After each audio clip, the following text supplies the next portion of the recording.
Hello, hello, hello. Hi, Weevil. Yeah, we haven't. I. Okay, explanation. Wednesday came around, and in my defense, I haven't really streamed Wednesdays that much. So I'm still getting used to streaming Wednesdays. And so I kind of forgot I stream Wednesday. And it was too late by the time I remembered, and I just headed to bed. And then Thursday came around, and I don't know where you're from, Weevil. Oh no, I do know where you're from. You're from Texas. 4th of July sucks. My house is not that soundproofed. Like, my entire setup is not soundproofed. So you could hear the fireworks. And I was like, nope, that is not happening. I'm not doing that. And then it also went on to Wednesday. Or not Wednesday, sorry. Friday. Saturday came along. And I just was too tired to stream. So I just ended up waiting till today. Which, ironically enough, I thought today was Thursday. So the fact I'm on time and on my actual schedule is a little bit of a surprise right now. Forgive me. I am. I'm feeling okay. I hadn't opened up Discord in a slight bit since the video. So everyone's messages were very heartwarming. But also made me a little bittersweet, sort of. So thank you all.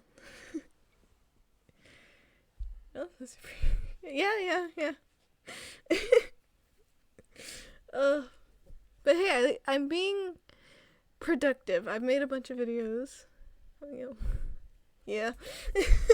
I love how I posted the video, and like, obviously anyone in that channel can see that video. For regular viewers, I'm sorry, you have no idea what we're talking about, and I'm not going to tell you. But I kind of wasn't expecting everyone else to. I got 7 messages from Mr. CEO, and I was like, oh, what did I do? Am I in trouble? They were all just like, we're here for you if you ever want to talk.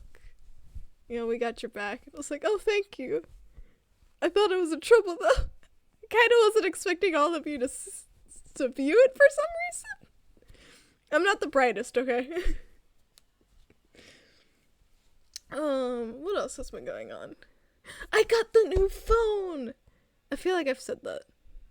I might have said that in videos coming up, and that's why I feel deja vu. I got the new phone, though. Discord works perfectly fine on it, I swear to God. It pisses me off so much, because there would be times where Discord wouldn't load up because I had everything set up already. And Discord, loads up perfectly fine on my phone. Yeah. I just want to make sure. Yeah, you can. I'm being extremely careful, Bass, because I currently don't have a case for it. So it is been to approximately maybe 3 rooms in the entire house and put very carefully on places because I'm terrified of accidentally dropping it. And yeah, Weevil, you can watch it if you want. Just be aware, as some of the people in the Discord have sort of figured out, I sometimes don't respond to messages, especially messages that have to do with stuff in that video. So, just to let you know and be aware. Also, new phone. I added Twitch to it, which I didn't do on my old phone because I tried that once and it broke. So, I said you could watch it, Weevil, if you wanted to. That it's fine. Just to be aware that I might not respond to certain things about the video. I mean, I'm fine with questions, but be aware that maybe I might not be okay for some reasons. Sort of. Nah, it's just typical me. I ignore everyone. What was I gonna say? There was more I wanted to say.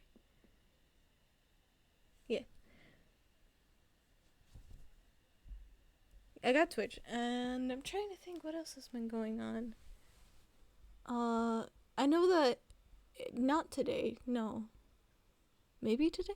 I don't know. I know there's a video coming out soon about a very funny story involving the phones, but I don't remember when I set that up. But yeah, I was being productive. I recorded a bunch of videos. Recorded a really sad video. In my defense, I did that last, so hey, at least all the others weren't affected by it. I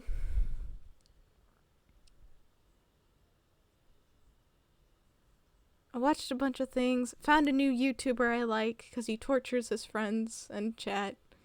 He's very funny. I love him. Veil Fisk. I believe that's how you say his name. He's pretty cool.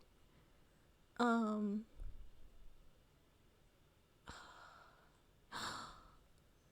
want it.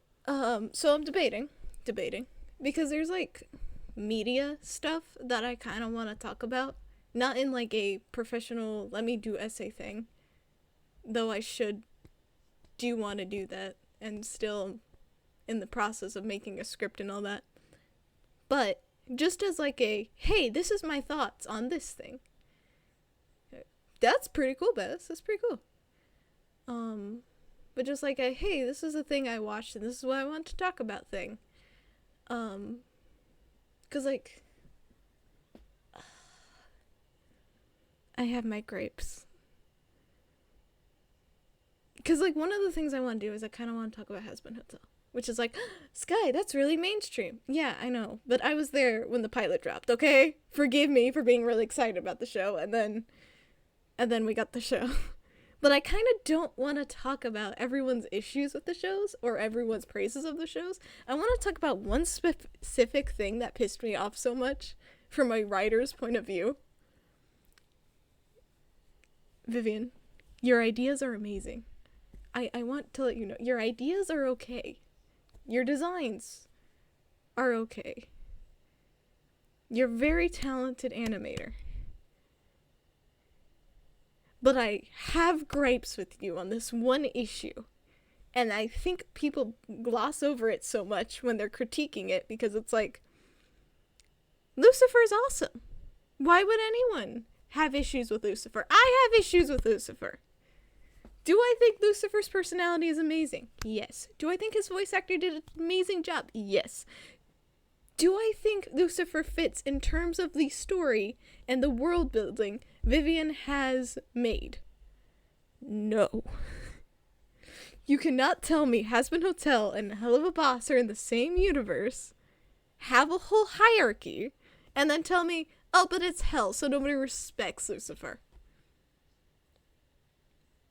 But people respect the Gorishas? Well, yeah, but that's in Hell of a Boss. They're in the same universe! This is the one thing that pisses me off as a writer. You can't give a hierarchy and then be like, ah ha ha, but it's hell, so nobody can. No!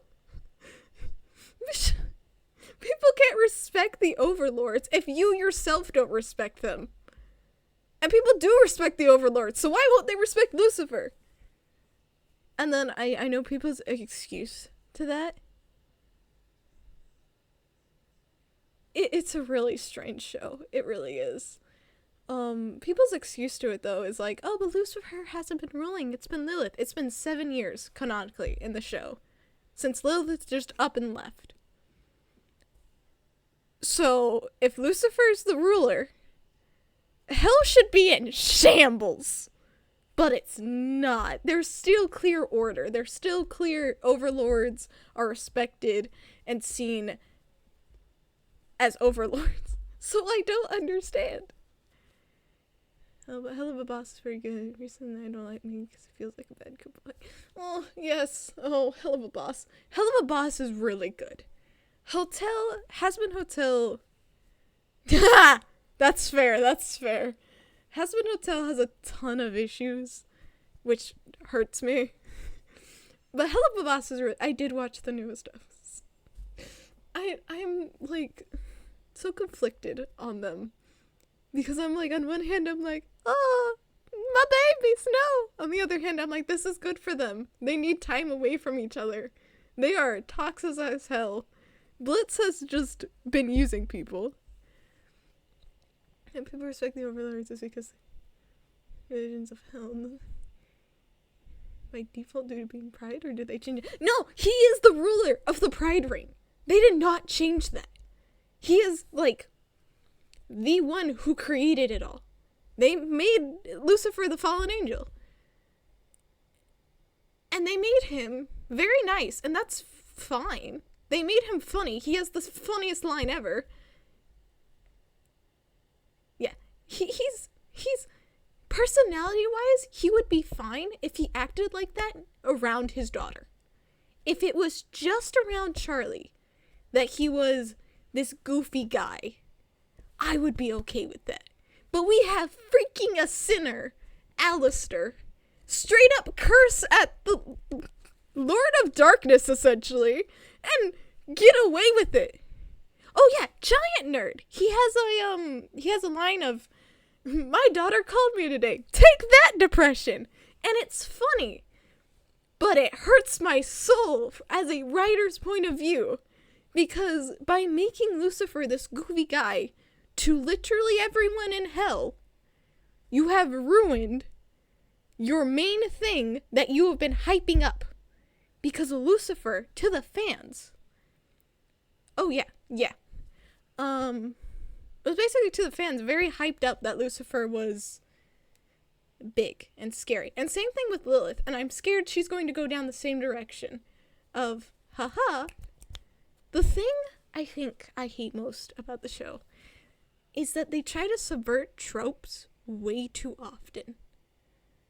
First time you meet Adam, first man, he's another douchebag, and the joke is, because heaven is corrupt.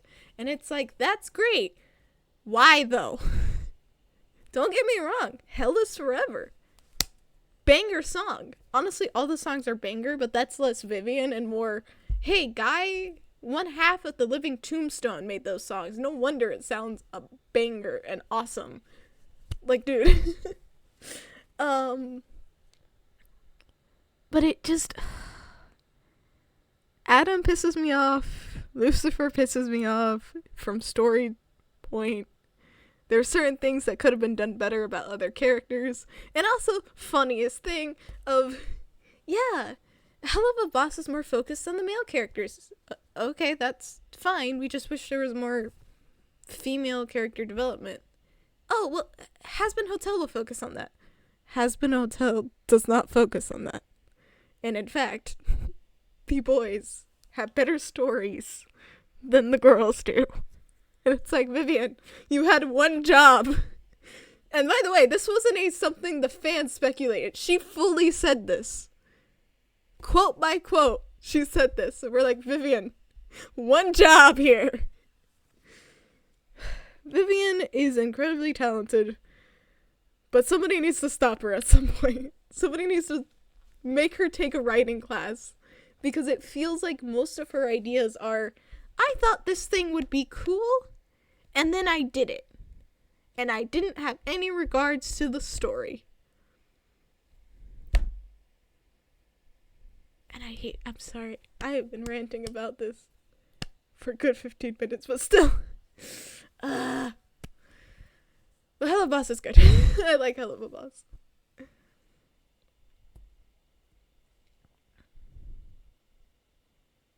I don't know if anybody's consistent. It is not consistent whatsoever. Film me the soundtrack. No, don't. It's not worth it. The songs are the best part of it, and listen to them all on YouTube. Don't force yourself through it. There's also, fun fact about me.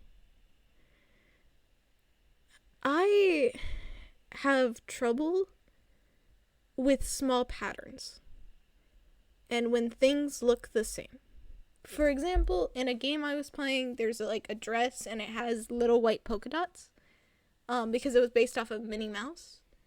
The little white polka dots on her red dress, there were so many that it makes my eyes kind of, I don't know how to say it, but makes the world seem fuzzy in a way. It's just very hard for me to look at things like that. not Hello Boss. Hazbin Hotel is just a consistent red theme. I've heard so many people say how hard it is for them to watch it because of that. And when I was watching clips of it, because I refuse to watch the actual show, I'm sorry. With all I've seen about it, no. I refuse. But the clips I've seen of it, yes, thank you, Weevil, for the right word, thank you. It makes my eyes go unfocused. And like the clips of it do the same thing. There's like very few clips. I can watch the entirety of Loser Baby. That song is banger. Great song. And I can sit through that, but other songs and other things, I'm like, oh my god, I can't. It hurts too much. And it's not, and like mine isn't even that bad. It's usually small things and not too big things to do that. But it was affecting a lot of people, and they just were like, color scheme. That's not how color schemes work. But yes, it's very inconsistent, and it pisses me off so much. Cause like, look, I can write stories, but I can't write a long story. But I sure as fuck can do world building. So, like, if somebody were to be like, hey, what's your strength when it comes to writing? It's world building to me. So when people don't have good world building or consistent world building, it's the thing that pisses me off the most. And I'm like, why? It is so fun. It is so fun. I love world building. Dude. My big fantasy world. Oh, yes, I would. Actually, that's kind of part of the reason why I have sworn off concerts as a whole.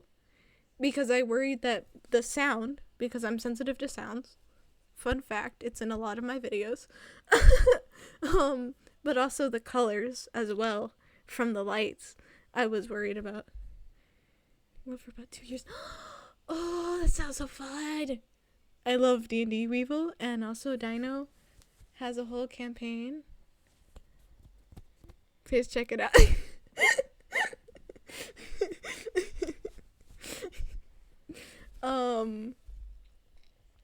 But yeah, I have my fantasy world. I have like different creatures. I have different storylines connecting certain creatures, but also some that don't. I have like background stuff on things. How do I check it out? D&D night. I would love to do D&D. I just can't do the math.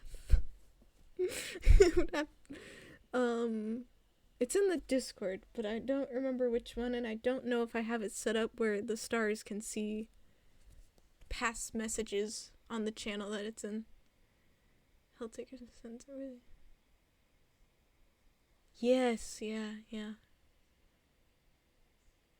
Yeah, I can watch Helltaker because Helltaker was funny to me, and I loved watching it. Somebody go through it.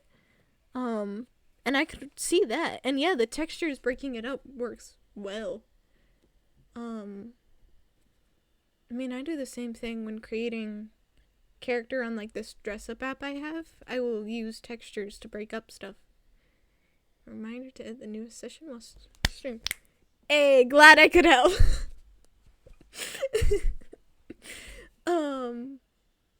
I will figure out how to get it to you, and if I have to beg Dino to give me more copies, I will. Don't worry about it. What was I gonna say? I would pull up Discord, but I'm afraid Discord wasn't working well on my computer, so I used my brand new phone. Wait, what do I do? I'll tell you if we need you. But essentially it would be giving the last 2 sessions of the D&D meetings. Why can't I remember the name right now? I can't. I'm sorry. My brain's just pulling up Treasure Planet. I'm like, yes, but there was more to it. Sessions? Yes. I'm not in it. Dino is the DM? Yes. Oh, yeah, that'd be so cool. Can you wait, Weevil?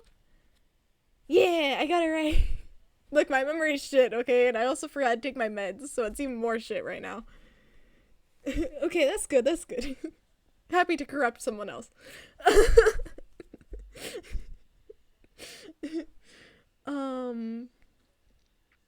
Oh, but yeah, I love my fantasy world so much. I think my favorite world building I've done for my giant fantasy world, because it's like split up in different continents and things, although because continents have names and stuff.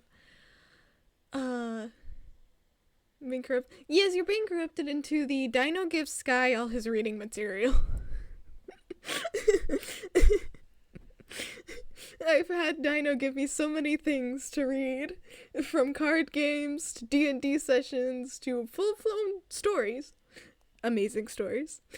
I apologize. Like, fair enough. And also giving me great ideas to write about as well, so.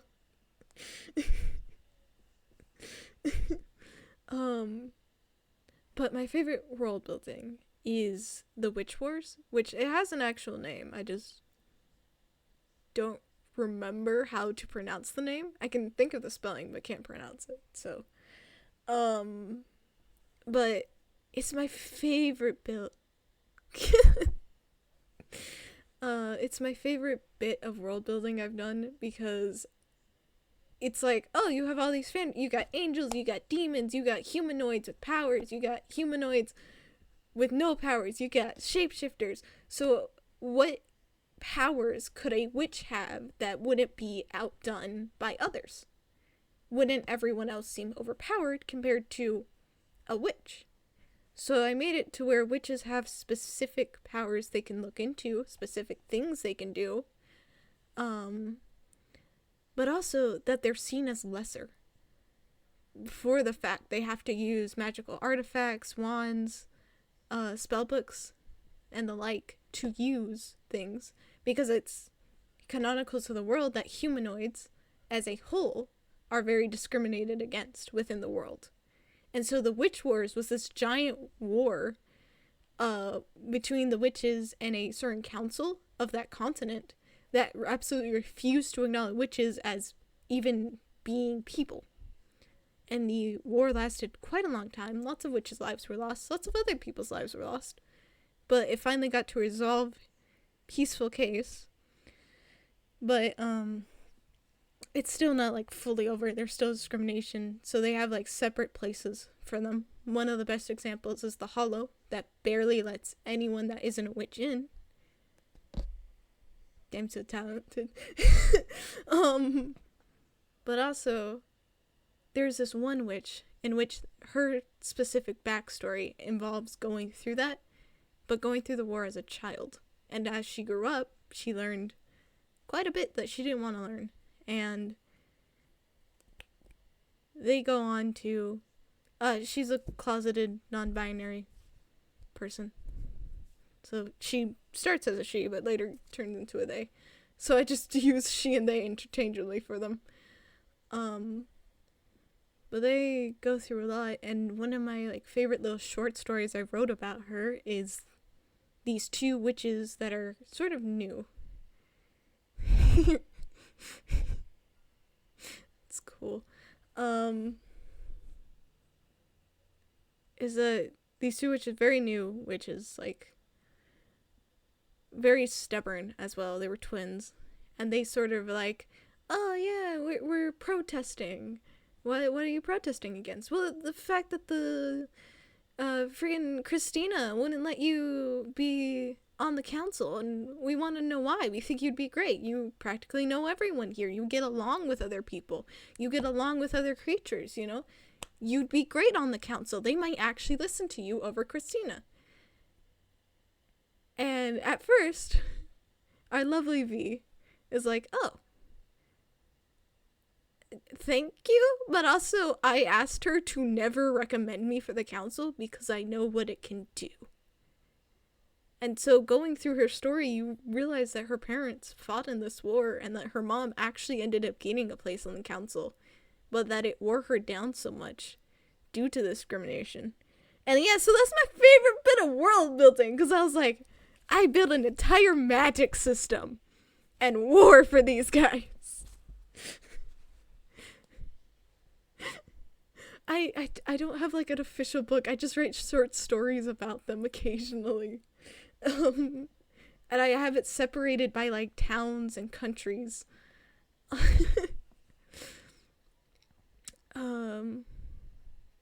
But yeah, so the funniest part about all this is like this is like very detailed. Fucking hell.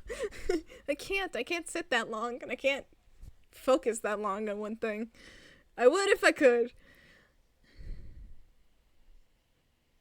I'm thinking like those goth cowboy mix that used to but shifts the color scheme, purples and dark reds.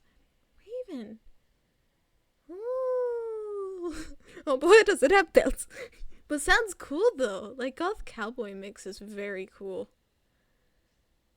Oh, it's very the funniest part about this. All this started because I had this couple that I hadn't actually written into the world. That was a human and a witch. No, it was just a human. And this creature that wasn't like she didn't start off as a witch. She was just magical. And then they were just a sort of side couple that I was like, oh, this is a cute story to write. And as I wrote it, I was like, oh, making a world for other people to use. Make full-on stories. That's awesome. Thank you. But yeah, they were just a side couple. And I was like, well, I'm gonna make her a witch because that sounds fun. That sounds cool to do. And it just blossomed from there to have all this lore and backstory behind it. I swear to you, that couple is the only reason the witches exist in the world. And damn it, am I happy for it. I love it so much. But yeah, there's like a bunch of other like little world building things. Like one of my favorite, there is a pirate port sort of thing, sort of hidden away on this island. And the reason it's hidden on this island is there's a full-on like city with a castle there. It is very elaborate, but it's hidden under this dome. It's protected by this like protective shield dome that was originally put there by its founders. And so the pirates saw that and was like, well, nobody's gonna think to go to that place because it's got the giant ass shield around it. So if we build a port here, hey, the police can't catch us. Also, another little bit of world building I love. And actually, one of those pirates ends up marrying a prince who was just discarded from the city. He was kicked out because he was an asshole. And she ended up marrying him. Very sadly. That story ends in tragedy. But that's actually how our main character, because I did try to start writing that story, and the main character was born of those two. By the way, I said that they were shapeshifters. There's also changelings. What makes the difference? Changelings typically replace infants, is the mythology around changelings. So, I made a changeling adoption center that's ran by a corrupt fairy and her daughter, who very much does not want to be in the corrupt system whatsoever. But our main character that was born of the Forgotten Prince and the pirate gets put into that system, assumed to be a changeling. They were not given to a human. And a fun fact about some of the characters, certain lore is behind a lot of the creatures and things, because that's what I do. I like deep diving into things. So one of the creatures I have are raven people, which they have giant ass black wings, and they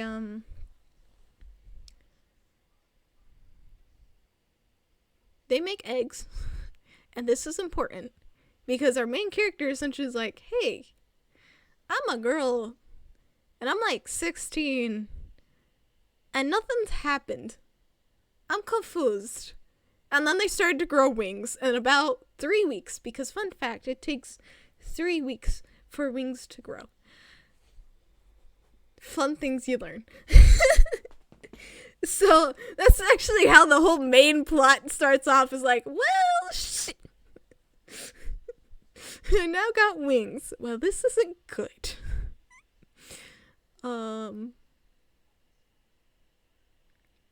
But yeah, I love so much things. Kotaku stories. I have I have a Tumblr with like some of the stuff on it. Yeah, some stories are on it that I will send to the friend chat if you remind me. And I have like plenty of sheets and stuff of main stories and things and side stories. I have a whole side story about 2 single dads and their daughters and son. Thank you. Going through the zombie apocalypse.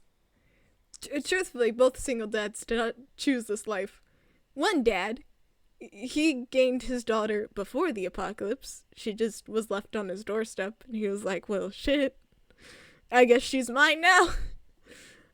For the other, he found him during the zombie apocalypse and was like, well, shit, guess he's mine now. Hi, Bun! Hi! It's been a while, but not that long. Hi!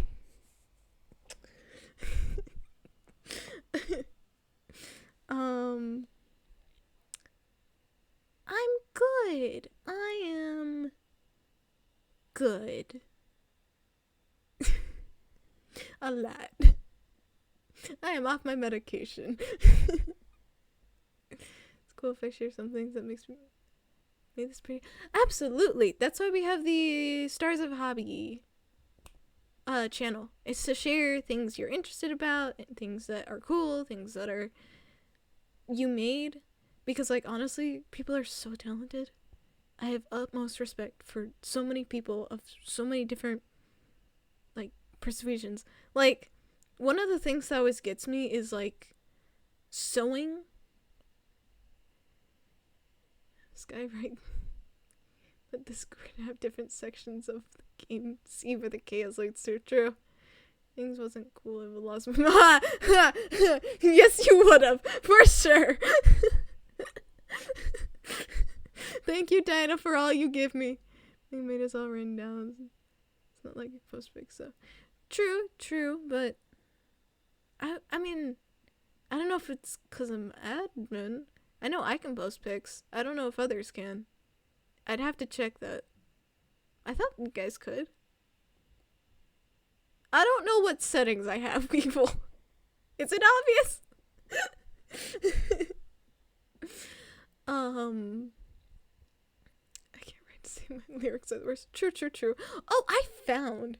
It's fine. I'm not on the Discord, and oh, hey, that's cool. Put in a little box.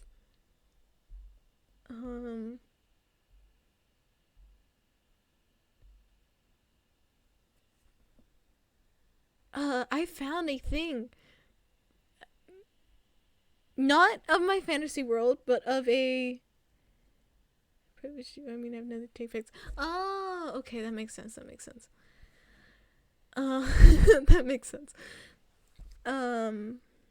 I'm kind of the same. I have a few stuff written down, but there's some stuff that's just purely my memory only. But I found a thing of an alternate universe I made of Stranger Things because I hated season 4, so I said, fuck it, I'm gonna do it myself. So I rewrote the entire thing because it's me.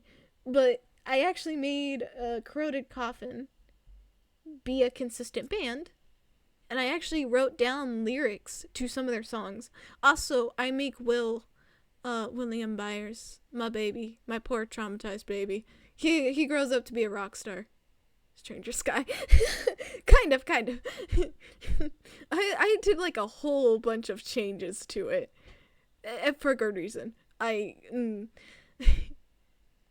deserves so much better. Like, Mance has gone through so much. For what? Rockstar lol. I wish so too. It would be really cool. But yeah, I have Will go on with his boyfriend, because I give Will a boyfriend. And I give Will a boyfriend early on. Do you keep the never-ending story? Oh, yes. Yeah, that stays in. Although it's a little different. Dustin dates Susie, but breaks up with her at some point. And there's a reason why. But also, there's like a whole bunch of changes I made. Because I was like, oh, it'd be cooler if this happened. But also, like, consistent with the way I've made the characters and changed a whole bunch of things. Example, Dustin can see ghosts. Like, full out can see the dead. And nobody finds this out until season 5 of My World. Because why? Dustin's response? None of you asked! It didn't seem important. Because I felt it was weird. One, Dustin never talked about his dad. And I was like, well, I want to know George Henderson, so I'm going to make my own. That's exactly, right? But yeah, Dustin can see the dead, and he ends up actually astral projecting to save a character who is in a coma. He's a homebrew character, though. I changed Henry because while I like the idea of a full-blown villain, I did not like Henry because he was not foreshadowed. There was no tension with Henry. It was like, this is the bad guy now. This is Vecna. And I was like, who the fuck are you? Where did you come from? Which I don't actually blame the show for. Because in their defense, they thought this was going to not last as long as it did. They were like, we gotta keep coming up with ideas, oh god.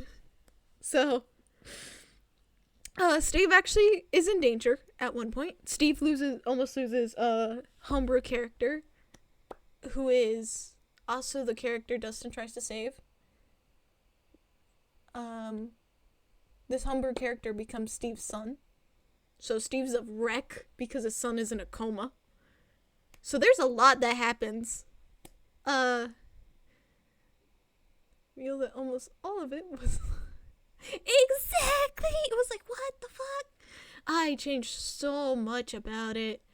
There is still a flat out villain in it. Because one of the things that I wanted was not Henry.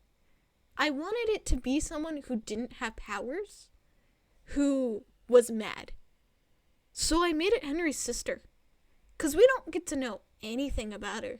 So I made it that Henry's parents knew about his powers, which is why they moved him to the middle of bumfuck nowhere.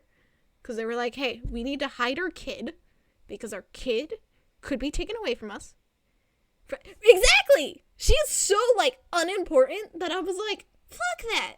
The mom gets a whole reveal of she knew something was wrong with him, but the sister's just, hey guys, I'm here. And then I died. So I wanted to give the sister more. So I have a whole thing of, Henry's parents moved him away because they knew he had powers and they didn't want people taking away their son. But also, it was clear that Henry was different, which is important. Because mine goes down the route of what makes someone human. What makes your identity. Henry got distracted. And when his parents tried to call him, he was like messing with I think I have it canonically in the world that he was playing with a bunny, and he got startled by the sound that his power just came out because he was a kid and his parents died. And he was distraught and heartbroken and was like, oh my god, what did I do? And his sister took the advantage of calling essentially this place that his parents had been looking into and getting him into there, which is how he meets Brenner and how, like, the institution starts, okay? His sister goes on to be more and more jealous and festering more and more insecurity as Henry is clearly revered as this very important, could save humanity type of thing. And Henry doesn't want any of it. Henry just wants to go home. He wants to know where his sister is. She refuses to see him. And we kind of like, okay, I did a lot of research when actually starting to write the universe. But there are some parts that are going to be fudged because this is an alternate universe, and fuck it, I'm not gonna play by Earth's rules. Or history rules. So DNA was discovered earlier. Congrats, humanity is so so smart. Shut up. Okay. Because I have them clone Henry. And that clone is named Zero. And Zero is used essentially as a guinea pig. Zero is locked in a room the entire time. There is only one scientist Zero ever meets. And ironically, that scientist is named Steve. Which is kind of important. Zero is used so much. And it seems like when season 5 is happening, it seems like, oh wait, like the sister truly cared for Henry. Like she kept looking at Zero with pity. She gave Zero a sword to protect himself and to run off. She gave him the sword to destroy himself. And she accidentally got killed instead. Zero doesn't find this out. No. Other people find this out. And they elect to not tell Zero this. And they elect to not tell Zero the other thing. Which is they get in contact with Henry. Because Henry hides away. While his anger from his sister festers and infects his mind and who he is, he hides with flowers. And Dustin and Steve and I believe Nancy, I have her also talk to him. There's like a bunch of characters that talk to him. And they're like, their first arguments are like, Zero is nothing like you. Zero, like, is awesome. Zero's our friend. There's no way he'd be like you. 11's not like you. They're different from you. And Zero's like, really? Yeah, I mean, Zero likes guys. So did I. What? Zero likes flowers. So do I. And essentially you learn in that season is that Henry and Zero are the same, but different scenarios. Different scenarios, different lives. Zero got Steve as a dad. Henry lost his parents. And that shaped who they are. And the characters are faced with the ultimate choice. Tell Zero that he is. So Zero's in awe. Yes, the season very much looks at all their similarities, and it's actually Dustin who saves Zero, who is in the coma, by the way. Zero's the one Dustin saves. By saying, hey, no, you're nothing like Henry. Because up to this point, they thought Henry was behind everything. They hadn't even thought about his sister being the one to lead it all. And the sister specifically preys on Nancy. Because I have Nancy be more insecure. She starts off the seasons as like this badass, ready to do anything. And slowly as seasons go on, she slowly loses that and gets more insecure against Steve, who has been doing this for so long, against Robin, who's clearly here, against Coraline, who's another homebrew character who is very much strong, and so it makes Nancy very insecure, and so the sister preys on that. It's like, you will never be as good as your brother. You'll never be as good as them. You and me are the same. And Nancy gets out of that, thankfully. We start to see Nancy change. Because I made Nancy an asshole in my version.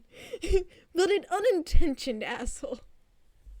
Weaponized incompetence sort of thing. Because a lot of it ends up stemming for a lot of things. Also, when I was going through the actual scripts, she's not. I wish, but she's not.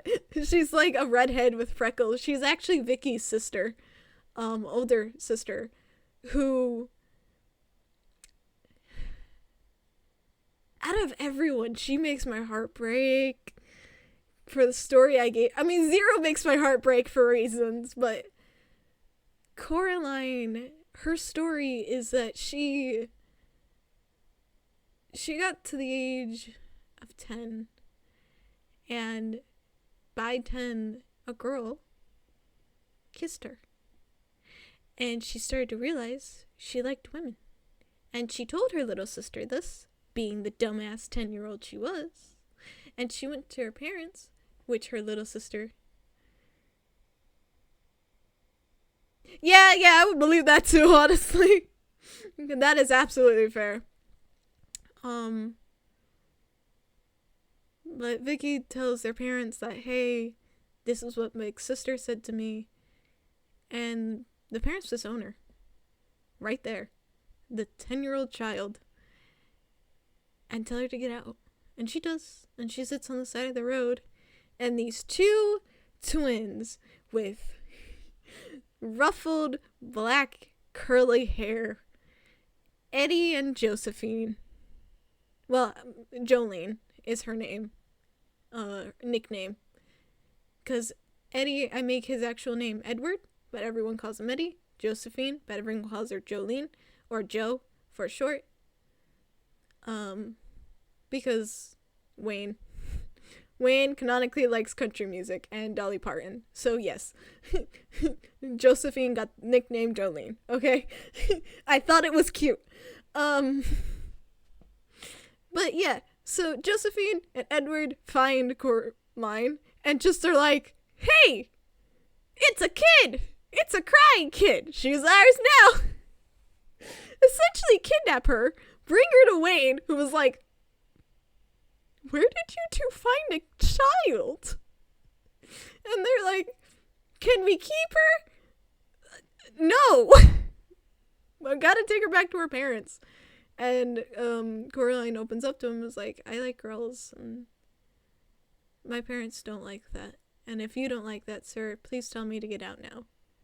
And Wayne just sighs and is like, kid, I'm not going to tell you to leave. You can stay if you want, but if you don't, I gotta find you a place. And Coraline stays. And Coraline actually becomes sort of Wayne's favorite child. She becomes a hunter. That is her name. And actually, I ironically did this thing without meaning to. But every season of my universe, a Munson is introduced. And I did not mean to do that. But I was like, well, damn. Can you tell they're my favorite family? And it's subtle, too, actually, how they're introduced. But each of them are very unique. I give Eddie a lot more to him. One, that he and Steve know each other before, and he has talked about before, in certain terms of, like, parties and things. And also, Marcy, another homebrew character. She talks about him. One of the characters is canonically dating him. But Eddie's more hidden. Eddie's more in the background. Because he becomes the whole... People frame him. Because I still like that. I like that kind of plot point. But I didn't want to make it as stupid as it was in the show. So, the plot point has sort of changed. But it's still... People still target Eddie. They don't think it's a cult. That was the thing that I found stupid about it. Was the fact they thought it was a cult, which isn't wrong. Like, people did think D&D was a cult at one point, but it just felt wrong in terms of what they were actually hunting him for. Like, Jason, my guy, just say you think he murdered Chrissy and that you're mad about it, so you want to hunt him down. Like, that would have worked. You don't need to make up that D&D is a cult. That part is weird. Please don't. But we meet Josephine in subtle ways.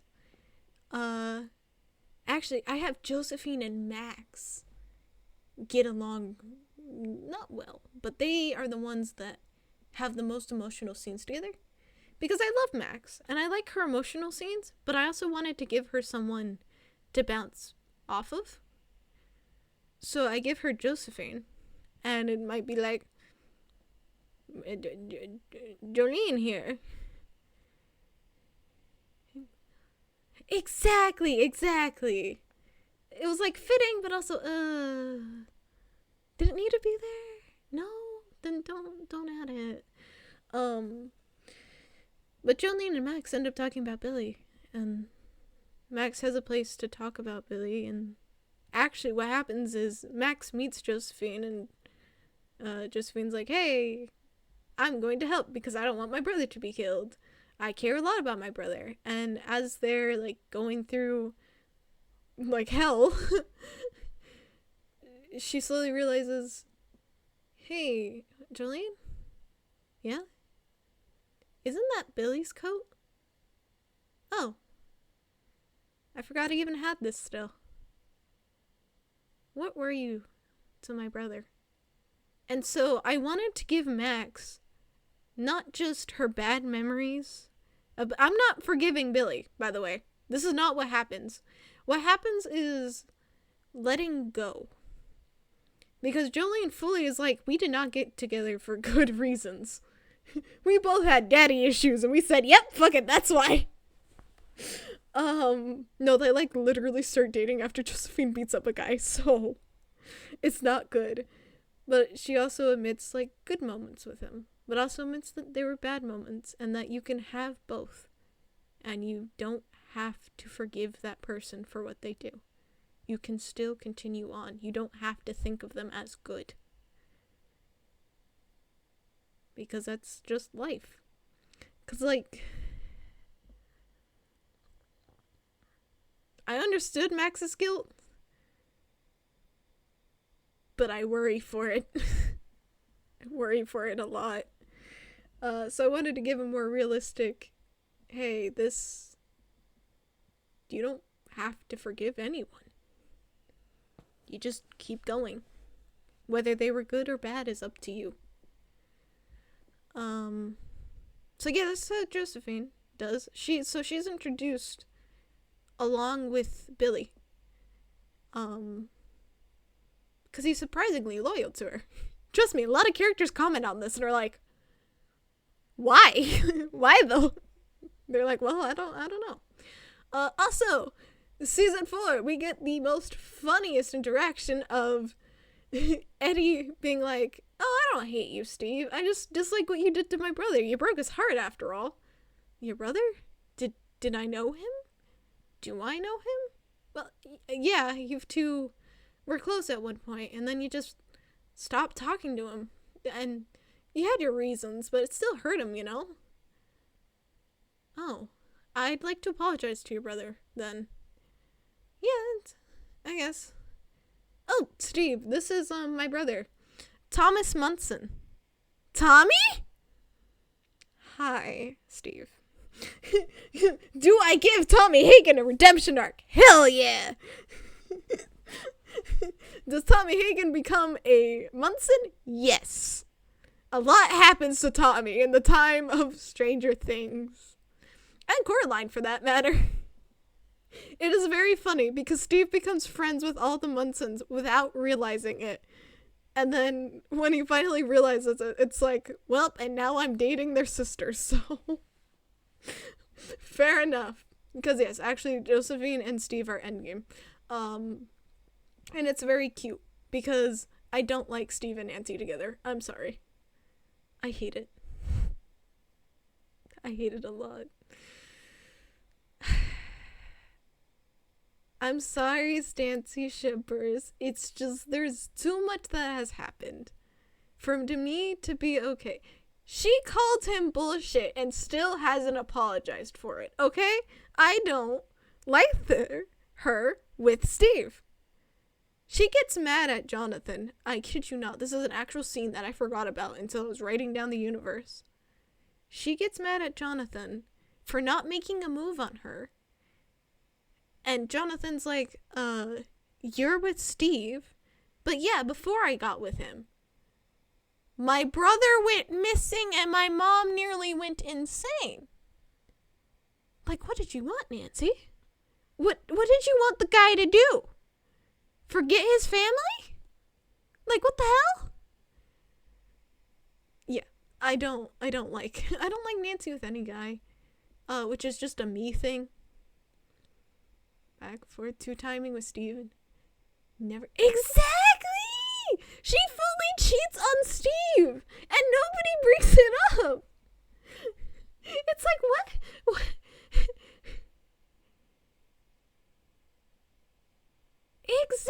Exactly. And I called it on season 2. Because I watched it with my mom. And I was like, season 2 came. And I was like, hell no, she and Jonathan are together out of trauma bonding. And that's not going to fucking last. And I was right. I don't like her with either.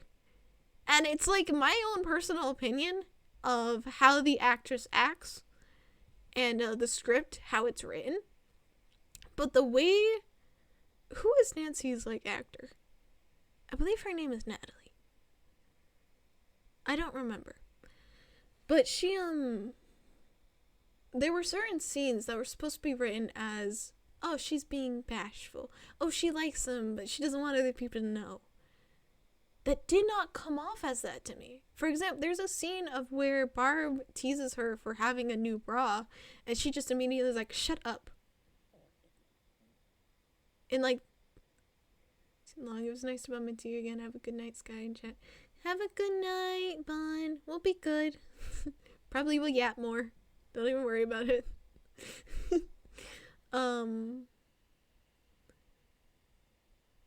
But yeah, her just yeah, very much so. That's why we had the yapper tag now.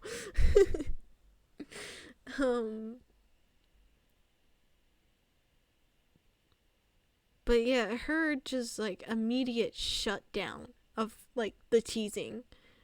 It wasn't even like, oh, like, no, shut up, you know? Like flustered. No. It was like fully, shut up. You don't know what you're talking about at all. Sit down. Like, I was like, that did not come across as flustered or being embarrassed. What? I took it more as like she fully was annoyed that Barb brought it up. What? So I have changed it. Nancy's a closet lesbian. Because yeah, that's the best I have for her explanation with Steve and Jonathan. Because it really doesn't feel like she loves either of them, at least to me. I don't know how to explain it. It just felt like she was so self-conscious with both of them. Like she couldn't be herself. And I was like, I want to explore that insecurity. So I made her a closet lesbian. I gave her insecurities. I already said that part. And part of that also became her learning a lot about herself. And also Coraline. Coraline Munson becomes her girlfriend. It takes a bit for them to get there. And also there is a very much Robin Buckley issue that Nancy has to get through first. Because Coraline Munson works at the ice cream shop at the mall with Steve and Robin and gets also tortured by the Russians. And she and Robin become good friends, and they both come out to Steve at the same time, and they tell Steve that they knew about one another, and which prompts, obviously, Steve to be like, oh, so why don't you two date each other? And Corinne's like, one, I have an ex whose name is, like, a bird, so not happening, and two, I'm not Buckley's type, and Buckley's not my type, but that doesn't mean they can't criticize each other. So... when Coraline's like, yeah, I'm starting to date someone. Really? Who? One of our friends. Uh-huh. We don't really have much in the lesbian department. So who? It's Nancy. Quarantine 9 months and sit your ass down. You are not dating that woman. What? Why? You saw what she did to Steve. And how she played Jonathan. Hell no. She's not messing with you too. So yeah, there is a lot that happens with that. Favorite scene. Honestly, favorite scene. There's also little things. Hawkins being nicknamed the queerest town, for many reasons. But also, boys not realizing things. But also, I wanted to make Dustin smart, because Dustin is smart. But I wanted to pretend that he wasn't. Because why did I make... I don't know, I had a reason. Lucas is bisexual in my world. He doesn't know what the word means, but he knows that he likes girls and boys. And he knows that he thinks Dustin is cute. And so he and Alex likes Mike, very much lament with each other of, why do we like dumbass guys? Why did we do this to ourselves? Anyone else would have been better. Why these two? Useless. Will's got his own boyfriend, so he's out of the running here. But Lucas dates Max for not great reasons. He goes after Max and ends up dating her purely because he knew Dustin liked her.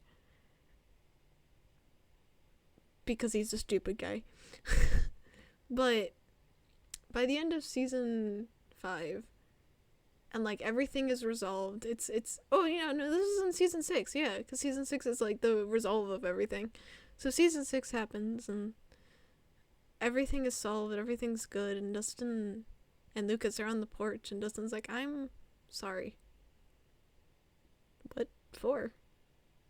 You deserve a proper answer, and I've just been around the bush. I never told you I liked you. It's fair to not give me an answer. Yeah, but I knew. I knew, and I kept pushing, and I kept ignoring, and I kept hiding. I kept using Susie as an excuse of why I could never hang out with you. Even when you had Max. Oh. I don't hate you. Obviously, if I hated you, I'd hate my own brother. I just didn't know how to feel. That's fair. I'm sorry I can't return your feelings, but you're my best friend, and nothing will change that. Yeah, you're my best friend, too. It's good we get along. Yeah, I would say so with everything going on. Yeah, that, but Steve's adopting me, you know?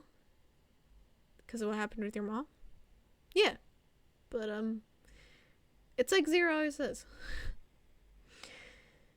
The Harringtons and the Sinclairs are one and the same. He's a dumbass. He is, but he's our dumbass. And that's their interaction. It's adorable and I love it so much. Okay?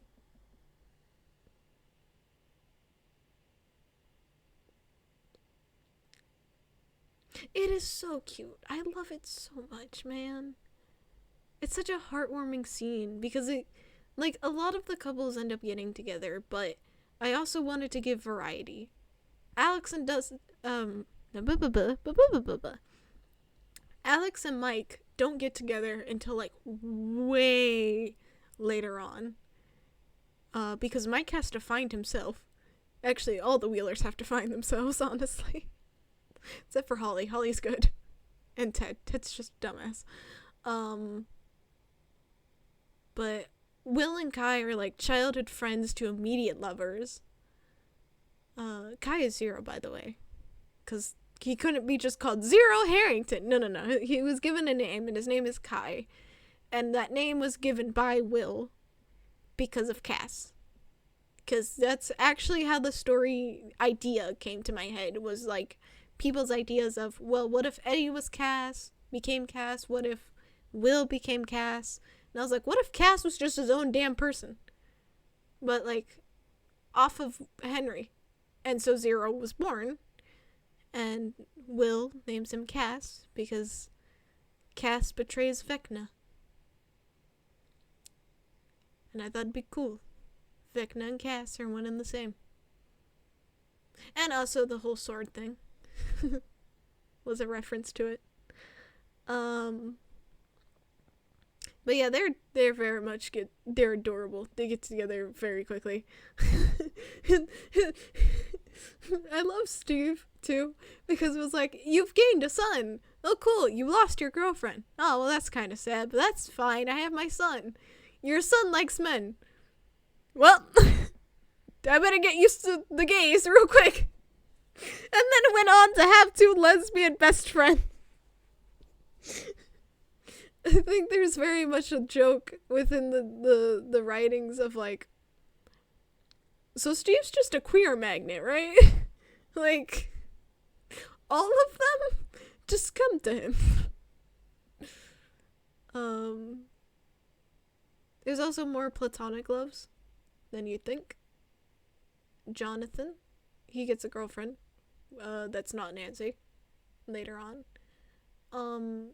But he has a best friend. I give him best friend because Mike and Alex are not Mike. Fuck Mike. Sorry. Will and Alex are childhood friends, and they met before Will met Mike. So, and Mike had an older sister, though she wasn't an older sister when Jonathan met her. She goes from Mark to Marcy. And there's very much realism in the fact that it took her a long time to get the things needed to transition.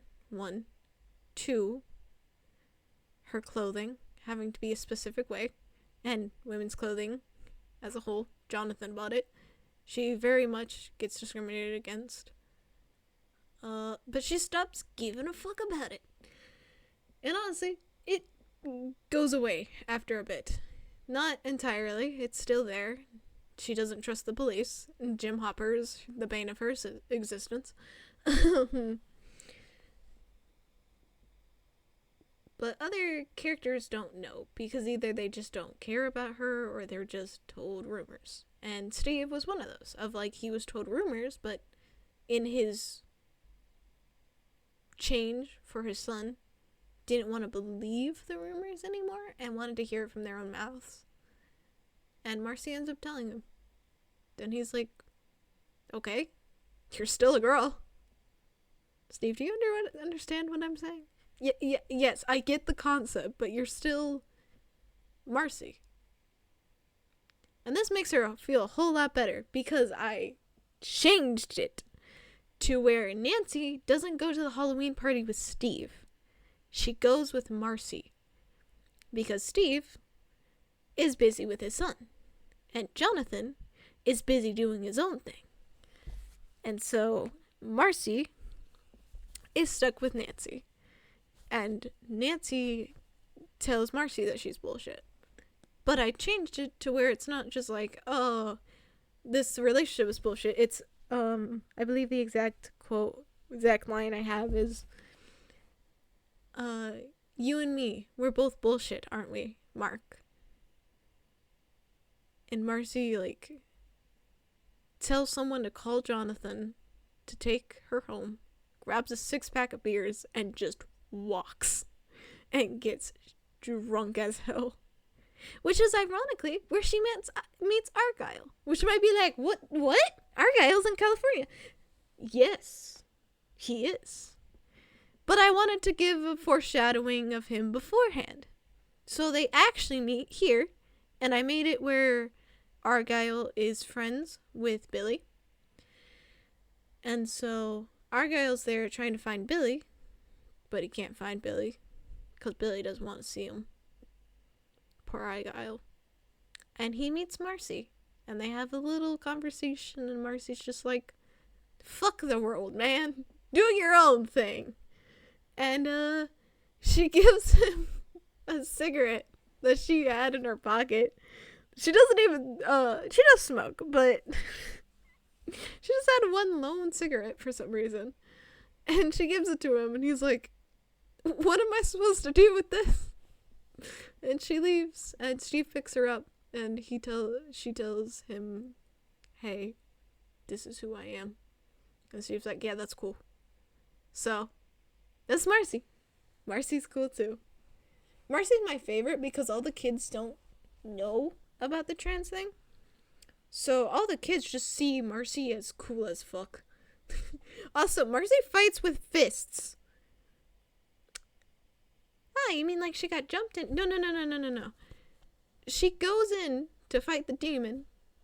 You know, Steve's whole grabbing the bat and fighting. Yeah, she punches it. She punches the Demogorgon. And later they're like, hey, choose a weapon. And she chooses brass knuckles. She fully does not care. And so the kids see her as the ultimate badass. She rocked his claw. Exactly. She and Steve make a good fighting duo too. It's very cute. It's very sweet. Marcy leans off a bit when Robin comes around. Robin and Coraline. Mostly because, like, Marcy is Jonathan's childhood friend. And she ended up hanging out with Steve more when Jonathan was dating Nancy because she was like, hey, I don't have my friend anymore and I don't know what to do. He has been everything to me. Yeah, in her defense, her only thought process was, I want to save my friend. Which I think is also, like, the biggest platonic love in the entire universe I've made is Marcy and Jonathan. Because the love they have for each other is that of siblings. They truly would do anything for each other because they see each other as, like, sister and brother. And also, they want their moms to get together, but that doesn't happen because Joyce goes with Jim. I keep that. I do keep that. But, Marcy's mom is, like, sad. There's backstory. I give all the adults backstories. Okay? I went detailed. Also, Nancy coming out to her mom when essentially like, oh, Nance, don't give me that. What do you mean, oh, Nance? I knew, honey. I had a feeling you'd be like me. The fuck you mean like you? And you learned Karen Wheeler liked a girl at one point, and then rejected that girl, and that girl went off, and she married Richard Harrington. Is Steve's mom a lesbian? Yes. Does she come back and actually become a good mom? Yeah, actually. I give her a sort of redemption arc where she, like, is continuing even after everything is resolved to be there for her son because she missed a lot. And she gets wrapped up in the whole demon thing, which all the adults get wrapped up in it, and they're like, oh, well, shit, this is insane, this is crazy. And then there's just Scott and Claudia, they're like, yeah, no, it's pretty fucking accurate for Hawkins, man. Scott Clark's like, yeah, well, honestly, can't be any worse than teaching the kids. And Claudia's like, you know, I see dead people. There's not much you can do to shock me. There's just a clone of a guy. All right. Well, it's very funny. Unfortunately, I do kill off Claudia. I'm sorry.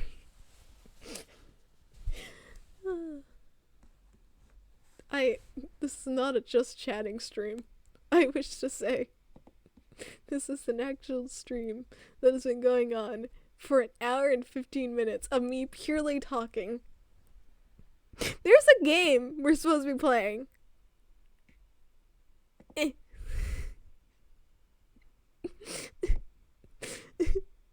Every Sky stream, very average Sky stream. I was literally thinking, poor editors, like, a while ago. Oh. At least try to keep the intro short enough to get into the games. I did not this time.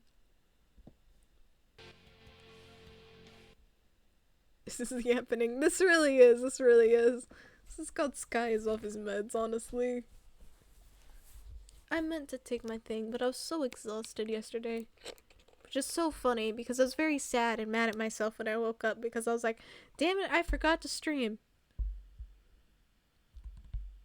It was Tuesday. I thought it was Wednesday.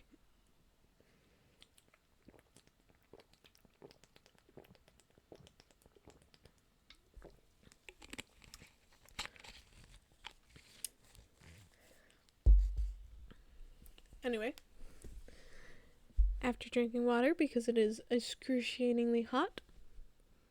Oh, sorry, I had an itch and I remembered something.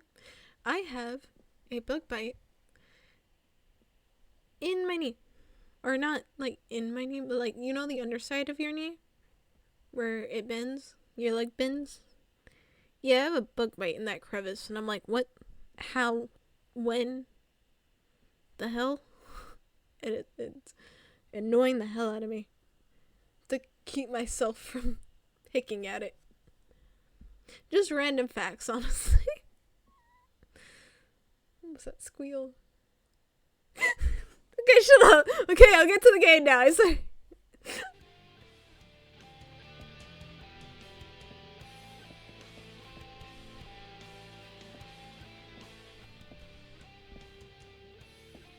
Okay, I think that's good.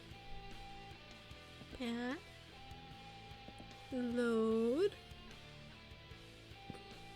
I'm assuming I was smart and I put the load here. Assuming. Load game.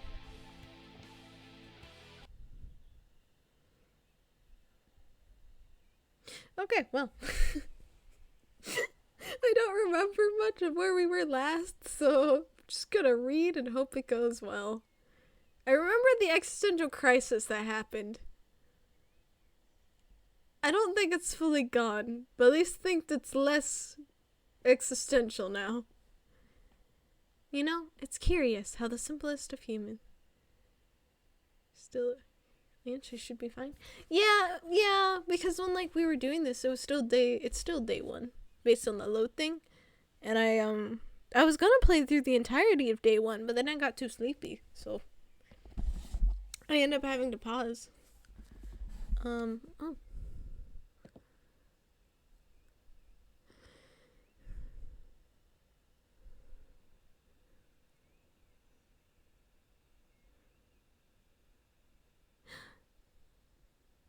Okay. I hope it'll be fine.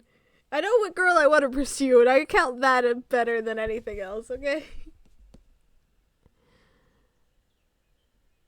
You know, it's curious that some of this needs can break the will to ponder things, to strive for something. Curious which. What's her name? I know I'm calling all of them by nicknames, but I still need to see the name to remember the nickname. Alyssa! She doesn't have a nickname, I lied. I like Alyssa. Also, this man's name is Electronic, and I refuse to take anything else. And she's, Yana. Yeah, I like Alyssa. I'm not surprised she's the one that interested me. For example, I feel hungry now, so I could care less about where I am or what is happening to me. Could great people also be affected by this?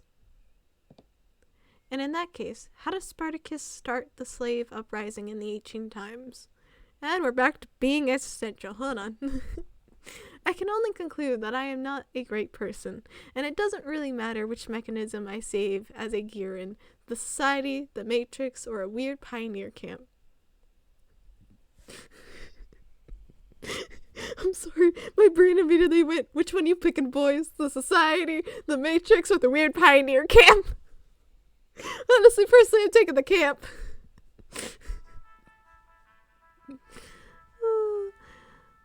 My thoughts were interrupted by the sound of bells chiming from a loudspeaker on a light pole. It must be the dinner call. I head towards the canteen. It was a good thing that I now knew where it was. Agreed, comrade. Olga! Refused to say her last name. Was there, standing on the porch. I stopped and looked at her curiously, as if expecting something. She looked back at me a while, but at last came closer. At last came closer.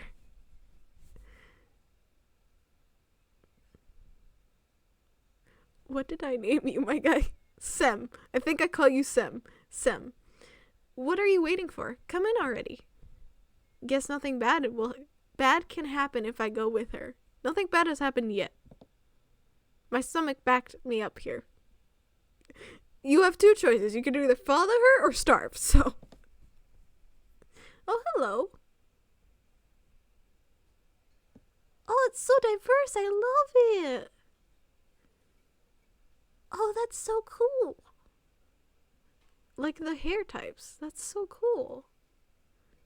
It's usually like one stock person and then it's copied 100 times, which is fine. It's usually easier for the artist who did it. So it's cool to see like different hairstyles and stuff. The two of us went inside. The canteen looked like... Yeah, really. All the backgrounds are amazing and very gorgeous.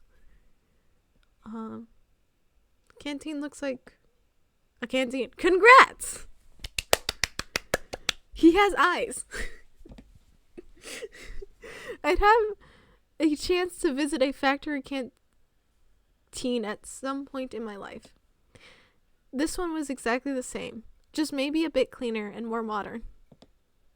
Metal chairs and tables, glazed tiles on the walls and on the floor, unsophisticated tableware with the occasional crack. Guess that's what a canteen in a pioneer camp is supposed to... I feel like that's a canteen anywhere. Maybe some canteens are different, but like this is the average school lunch area, you know? Sam, wait a moment. We'll find you a place to sit. She looked around the place. Yeah, it's like pretty normal. I understand he's still going through the... This place isn't real. Please save me. But it's pretty normal. Oh. I accidentally hit my phone. Almost exited out of Twitch. That would have been bad.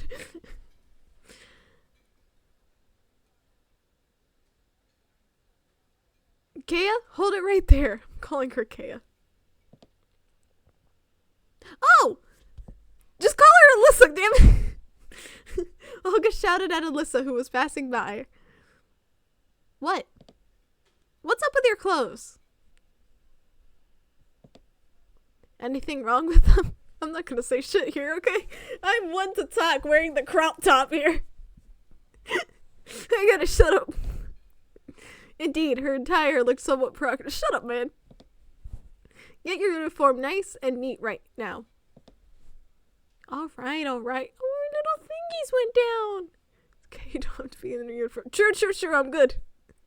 I'm free. Oh.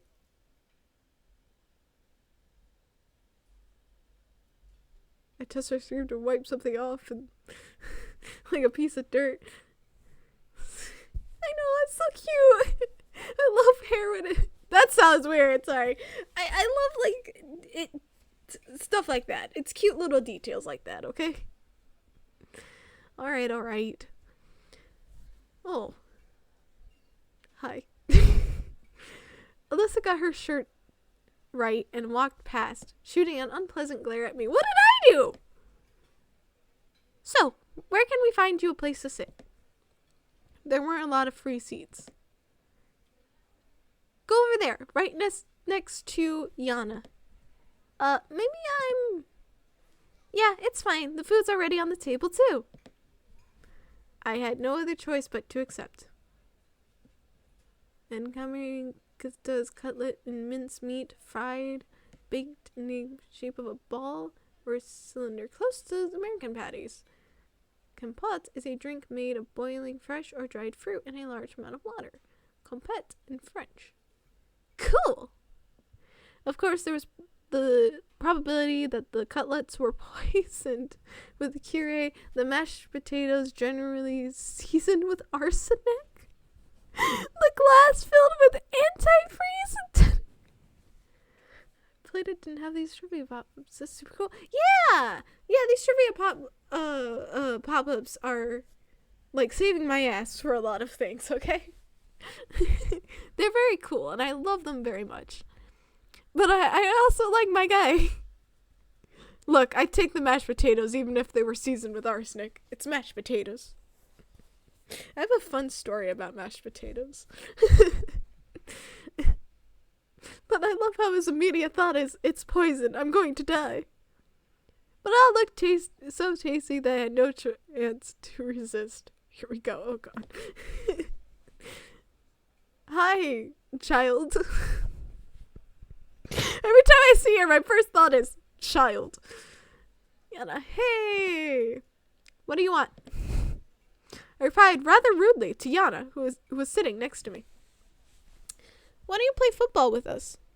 'Cause I'm wearing winter pants, my dear. I remember that. 'Cause of my clothes, see? Said, pointing at the source of the problem. Oh. Alright then. Eat.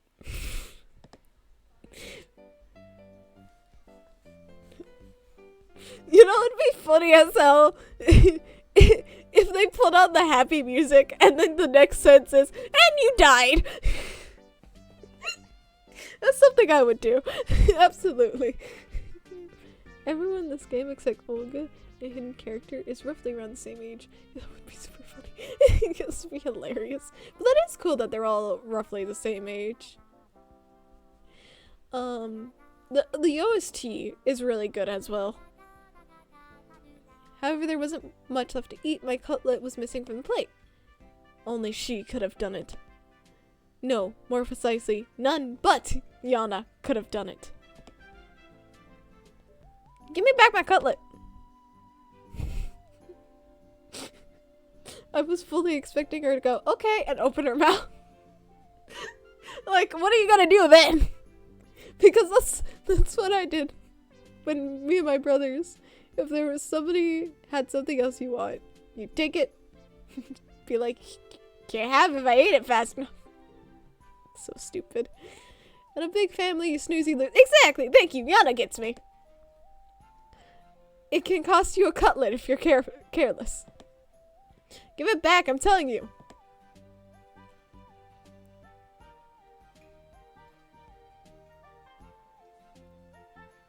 I'm going to consult the guide.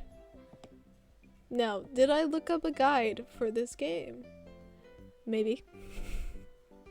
Do I plan on following the guide? Not exactly. Oh, okay, fine. No. I was gonna pull it up, but I'm also like, maybe I should just go with my gut for the first time, but I don't want to get a bad ending. I'm scared of what the bad ending could entail. I'm trying to do it based on the character. Yana seems like somebody that would respect the hell out of you if you tried to take it. But also if you don't take it, she'll be like, oh, I won. I don't want good points with you. I want my Alyssa, so. No? Yes? Yes. I looked at her menacingly and was about to reach out my hand. See? I don't have it. Wait, then a pork cutlet, mashed potatoes, boiled fruit. This is better standardized meals than high school serves. Same though. I mean, I'm not in high school, but like, it's better than most school meals, that's for sure. That actually sounds so good. Damn. We're fed slop.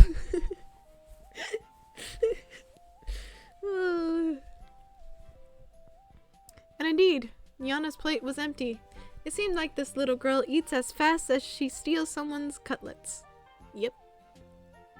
Take it easy. We'll work something out now. She grabbed my plate and ran off. Hey! My food! This is something I don't tolerate. Bring me back my food. Yana's a little gremlin. She is a little gremlin. I feel like I'm going to adore her more as this goes on. But like, want to do a route someday. I'm going to do a route. I plan to do everyone's routes, including the hidden character. I actually did not look at anything about the hidden character because I did want that to still be a surprise to me.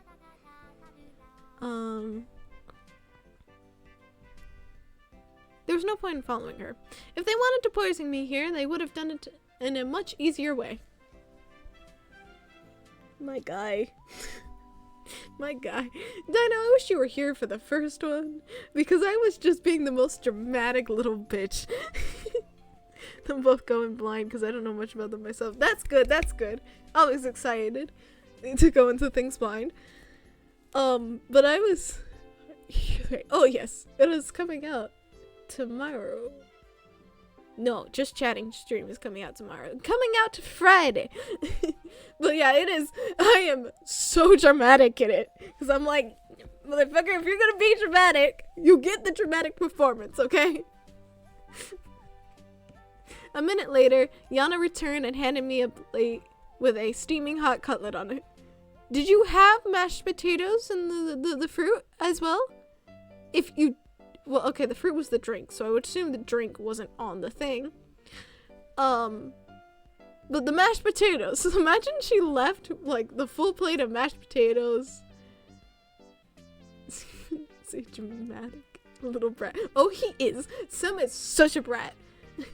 His name is Sim to me. Just because I don't know how to pronounce people's names. I had to ask my mom later about the pronunciations. Some of them she was like, I don't know. And so I've just given everyone nicknames. Pretty on par, honestly. But imagine she left like the full plate of mashed potatoes and like maybe another cutlet there or two, and then came back with just a single cutlet on a plate.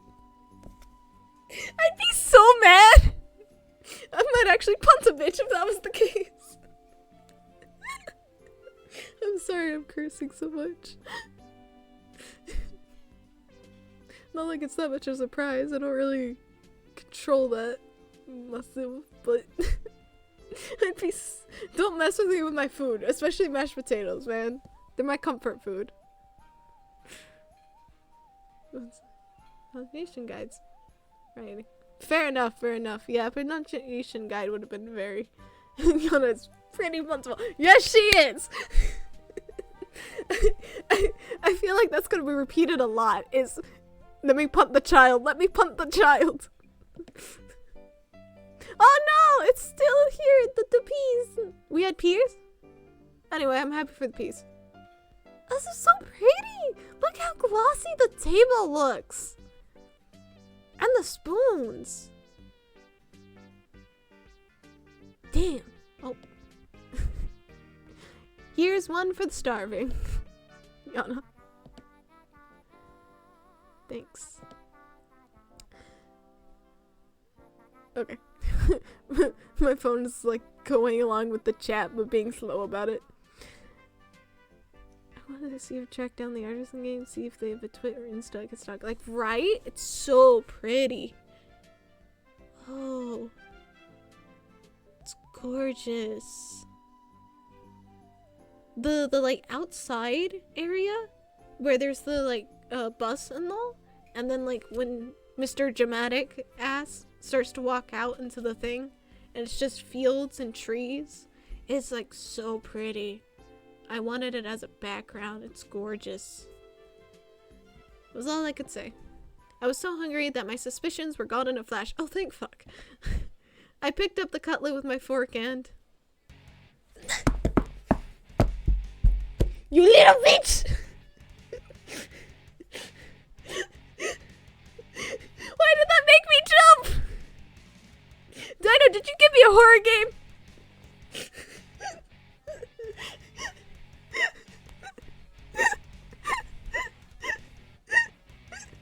Not exactly. Fuck off. I'm so mad. How dare you? Look, I'm gonna be so for real. If somebody put a bug in my food, don't woo me. If somebody put a bug in my food, they are dying. There is no coming back from that. Okay, if it's by accident. It better be. Let me kill the child. How dare you? This is Somebody's dying. I am laughing out of anger, okay? Some bug. Some bug. Some bug. No, not a bug. A centipede? An insect! Do you hear that, guys? It's not a bug. It's an insect. Turn-based strategy dating sim out? Oh my god, that'd be so fun though. I'd love that. Let me play that. That'd be so fun. But also I love the another. I want to keep a tracker of just Root does turn into a horror game and it's pretty glorious. Oh wow. I do. I want to keep a tracker of writing this down. Yes. A tracker of every time our main character Sem here is just like, this thing is a thing. Because I want to be like, your protagonist has eyes. Check. Like Doki Doki got it. Yeah, that's what I was told. Weevil, do you remember the reviews we read? Because Dino, we actually went through more reviews. Because I had to show Weevil the review of the small PP. So, yeah. Those reviews will forever live rent-free in my head. Did you know I'm excited? Yeah. It's got legs and it's wiggly. There was more? You got eyes, okay. How did the plate fall? Anyway, the plate fell. If someone makes a turn-based strategy dating sim, I want 25%. You heard it here. Weevil made the idea first, okay? And broke into pieces. The chair hit me so hard on my leg while falling. I disliked insects since I was a child, but when those creepy crawlies appear on my plate, that's way too much. I'm pretty sure everyone dislikes insects. You are not special. I mean, I'm sure there's people who do like insects. Like, obviously people who, like, study them, and others who collect them. Like, there are people who like insects, don't get me wrong. But I think the more majority of people don't like them. That does not count. Because, like, I like certain insects. I like caterpillars and butterflies. And some spiders. I think jumping spiders are just absolutely adorable. But does that mean I like all insects? Hell no. If I see a cockroach, it's dying, motherfucker. So it's like a, isn't fly is cool. Oh. Weevil, you should watch some of the VODs. There's a VOD in which a flying thing was attacking me. I hate flying insects, man. God. Those are the things that just, Thank God all the wasps are dead. Field. I mean, Dino! It was pretty horrifying. Yeah. Yeah. God, though.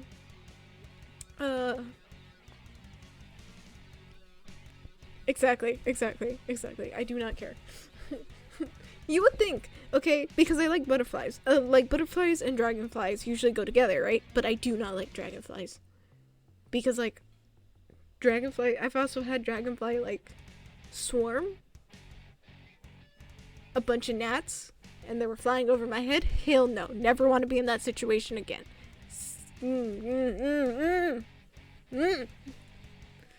Okay, how do you feel about moths? Moths are okay.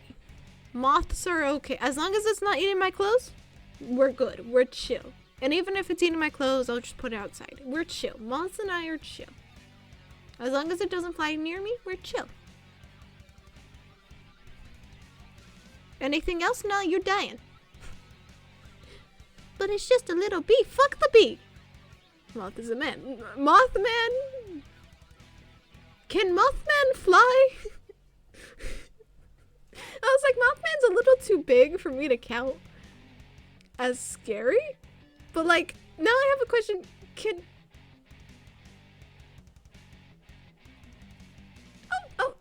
Fair, Weevil, fair. I would too. Oh, hell no. Nah, he's still not that scary. I like Mothman too much, I think. I like cryptids as a whole too much, so. Mothman's chill. You little. Sam, punt the baby. Bump the baby. Hold on. That's one for the out of context books. Oh god. Punt the child. If it flies, it dies. Yes. Punt the child, Sim. Yana seemed ready for such a twist and was already out the door, laughing as if she had just heard a fresh up stand-up comedy joke. And then later to go on a tirade about a weird frog cryptid I found in the server. You found a weird frog cryptic? I need details. I will remind you later. I'm writing it down. Frog cryptid.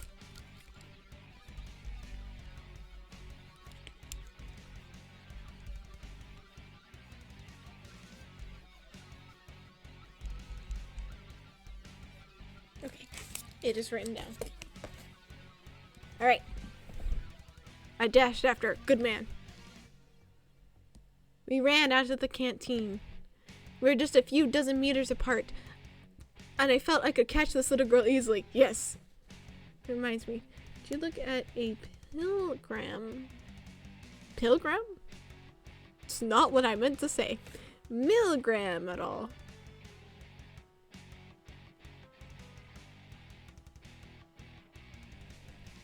I'm confused. I might not have. Please explain. Because this might be my brain just like failing on me.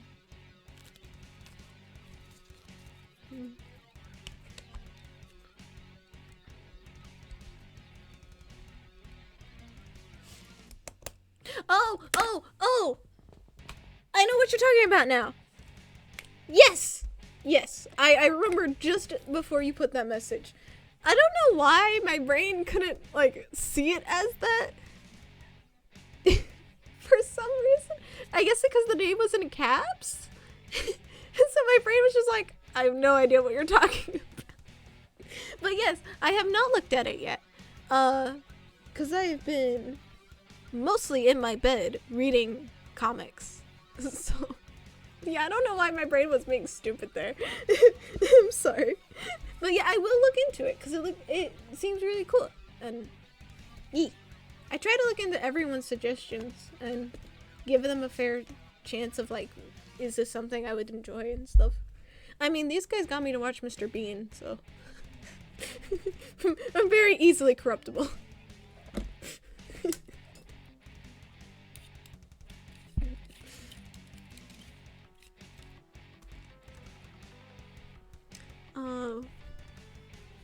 Dino will remember this.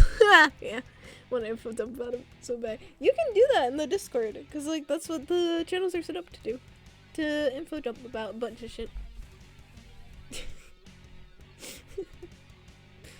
Some meters apart.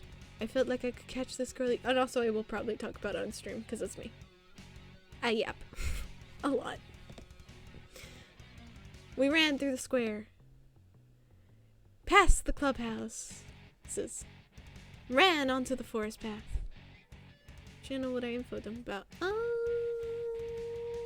feel like we have a channel for that. Because I made the channels pretty broad and be able to host a wide spectrum of things. Is it Stars of Hobbies? I feel like it's Stars of Hobbies. No. The Starry Skies? No, it's not that. What?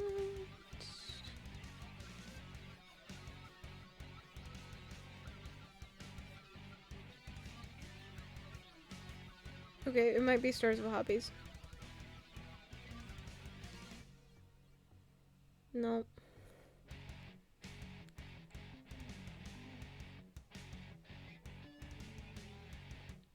No.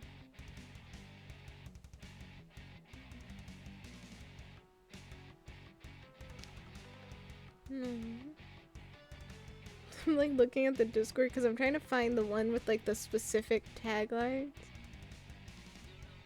I guess non-Mimi skies. Stars of hobbies.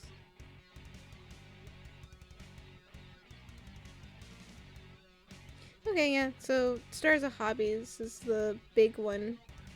But like Chats in the Aurora too would be fine. Honestly, the like the Discord has like specific channels for specific things, but like we stopped caring about it at some point.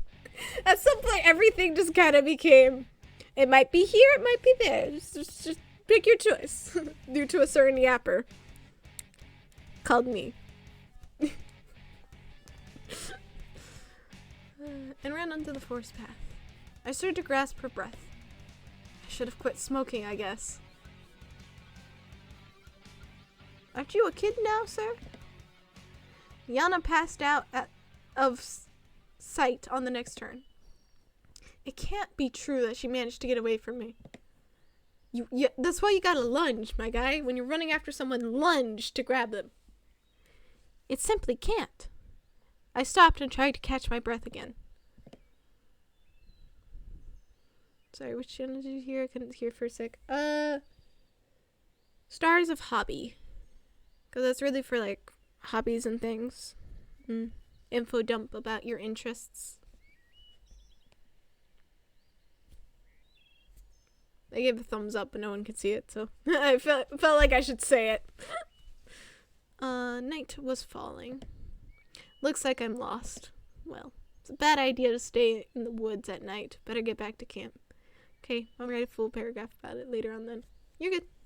Sounds interesting and gonna be fun to read. However, I had absolutely no clue which way to go. Well, gotta choose at random. Do I actually have to choose? No? Okay, thank God. I was about to say I was gonna get more lost, man.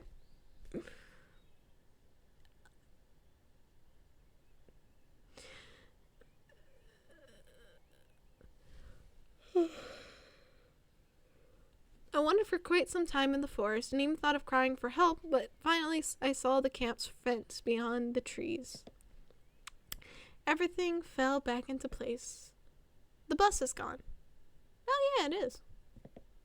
I mumbled quietly. On one hand, there was nothing strange about that. The bus couldn't stay there forever. On the other hand, it meant that someone driving, because buses do not drive themselves. Are you sure? Or do they? Thank you. The world seemed too normal, but every event here had at least two explanations for it. An ordinary, real, everyday explanation, and a surreal one.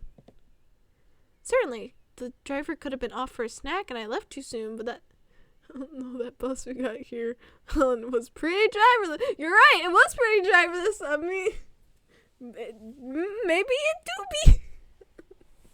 Sorry, we're back to him being dramatic, so I make more jokes when he's dramatic. I left too soon, that's why. In any case, this is not the place for me. Are you sure about that? Whenever that bus drives itself or not was an important question, but it is much more important to know how I had got here at all. Do you really need to know that? Like, I know why, but I want to make fun of you anyway. Am I mean? I think I'm mean. And where this here was. The fields, the woods stretching towards the horizon had no answers. There was nothing familiar about them. It's trees, my guy.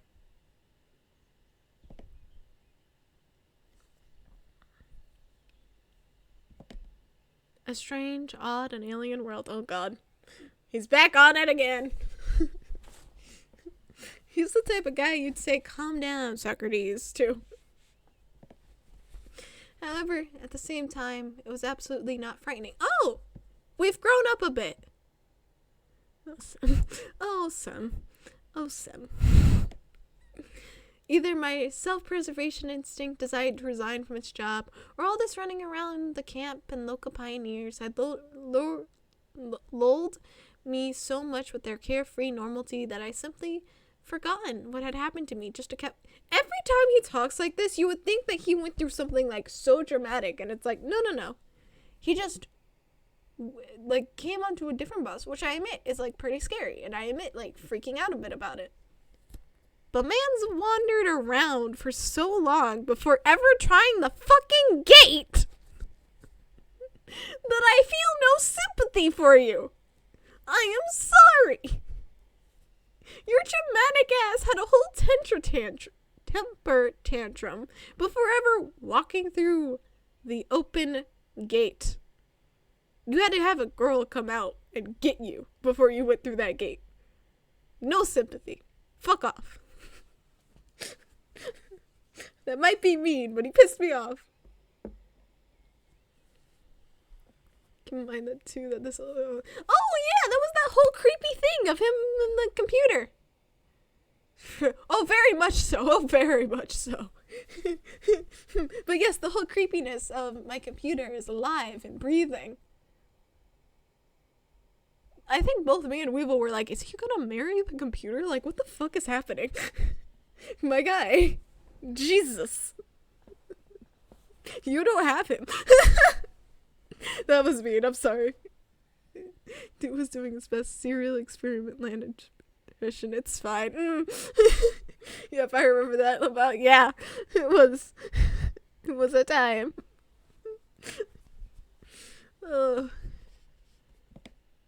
Although I probably just had no strength left to worry.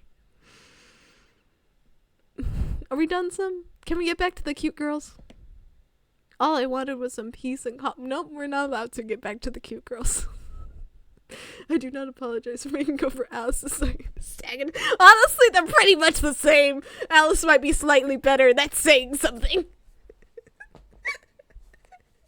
We went from just a dumbass to a dramatic dumbass. So. Like, okay. What got me most about that scene is, one, he did not try the gate. Two, he was throwing a temper tantrum and rolling around in the grass, and he's supposed to be a grown man.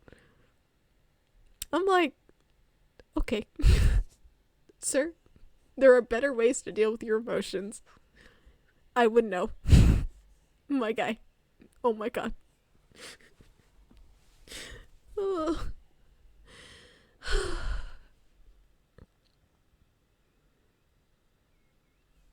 We're good. We're good. I can continue on. I want to just have a break from it all.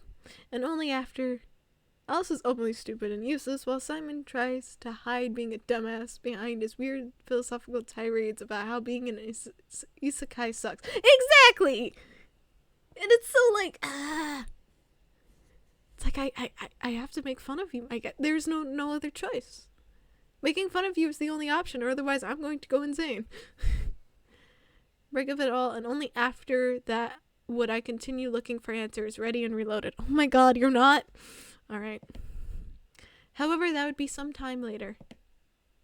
And what about now? Can I allow myself to relax?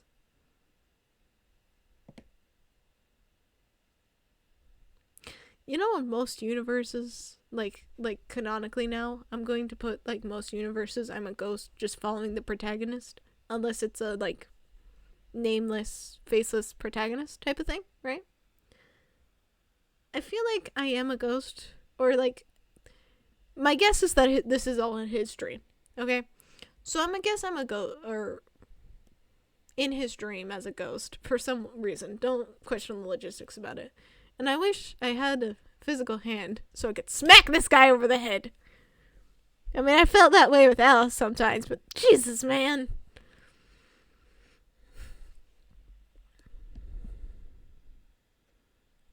And it's night now.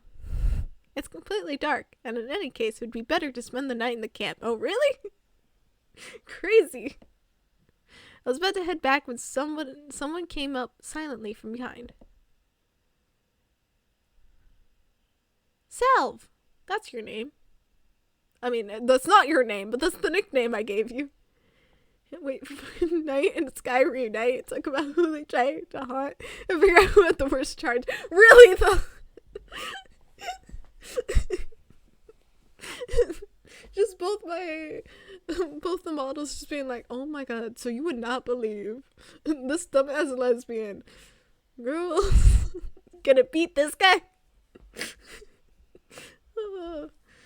Oh, be so funny. Hello, what are you doing here so late? Being a dumbass, that's what he's doing, Self. Run. It was Sal standing before me. I was so surprised that I jumped. Ah. So you didn't catch Yana, did you? She smiled. I nodded disappointedly inside. No wonder. No one ever has. That's not ominous. Yeah, she's a real rocket girl. She could have found a better use for her energy than looking for adventures. You must be hungry. You didn't manage to have dinner after all. Indeed, I'd completely forgotten about my hunger, but after hearing the words of hers, my stomach drew attention to itself by giving a treacherous rumble. Self smiled. Let's go then. What, is the canteen still open? It's alright. I have the keys. The keys? You needed to question that? Yes, I have the keys to all the facilities in this camp. How come? Well, I'm something like the camp's leader's aide here. The girl who knew your name and was like, oh, you... Well, no, they didn't know his name. They were just like, oh, you're the new person coming to the camp. Brought you to the leader. And you're shocked that she might be like the camp's aide or something? Bah. Great. This is like the whole Alice being like, I wonder who the royal tailor is. Could it possibly be the woman who told me when we first met that she made my dress? At least Sam has an excuse. Alice did not.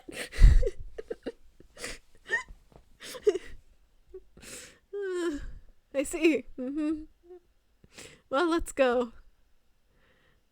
It was an offer you can't refuse. When we reached the square, Sylvia stopped. Sylvia? It's not the name I meant to say. Sal stopped in her tracks. Excuse me. I should warn my roommate that I'll be late. She's so punctual herself that she'll be worried otherwise. You go on to the canteen. I'll come in a minute, alright? Alright. I really did not expect to find somebody aside from myself here at such a late hour. And that somebody was apparently trying hopelessly to open the door. Who? Without any secret... Without any secret thoughts, I walked up onto the porch. The lockpicker turned out to be Alyssa. Yeah, I could have guessed that. Hi, Alyssa. I'm happy to see you. Oh, your uniform's still back to the normal. I mean, I'm not sad about that. What you talking about?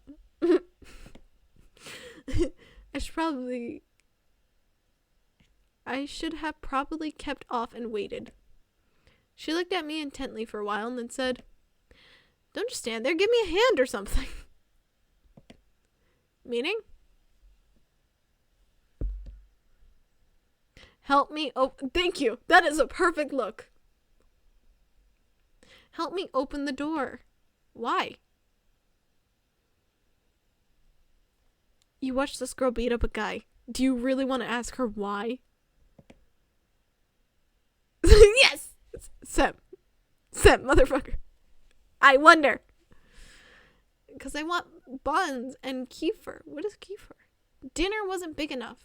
Assuming it's a snack of some kind. But I agree with that. Dinner was not big enough. I'm hungry. Is that really a good idea? I've never wanted to slap a negative swear. Like, really? Okay, I understand asking maybe the first 2 times.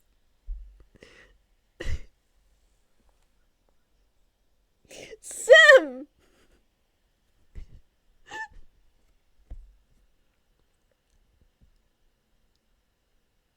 Aren't you hungry yourself, huh? Alyssa, just slap him. Alyssa, just do it. It's not worth it. Kefir is a special form of pasteurized milk filled with probiotics and usually flavored. Best way I can describe it is yogurt, the consistency of milk. Huh. That sounds good, though. Why does that sound good? But cool. That makes sense for Pioneer Camp. Yana didn't let you have a normal dinner, did she? She smiled sarcastically. It's good. I buy a bottle whenever I'm certain. Ooh! I wonder if I can find any. I'm writing it down.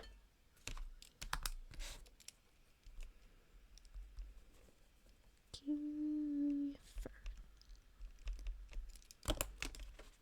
Boop. It's true, she didn't. It's fine. Salve will come now and...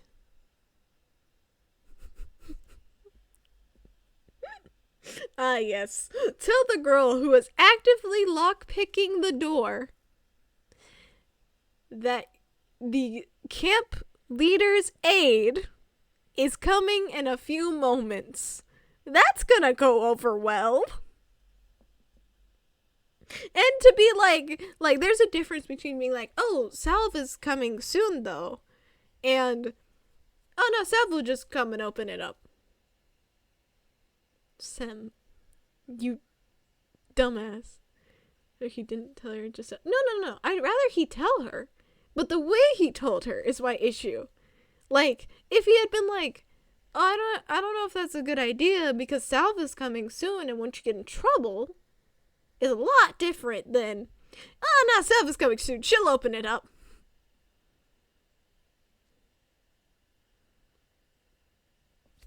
Alyssa's gonna murder you and it's your own fault, Sam. Guess I shouldn't have said that. You think? I'm off then. And you'll pay for this. You owe me 2 already. Ah yes, because I stayed still while she was chasing after the guy.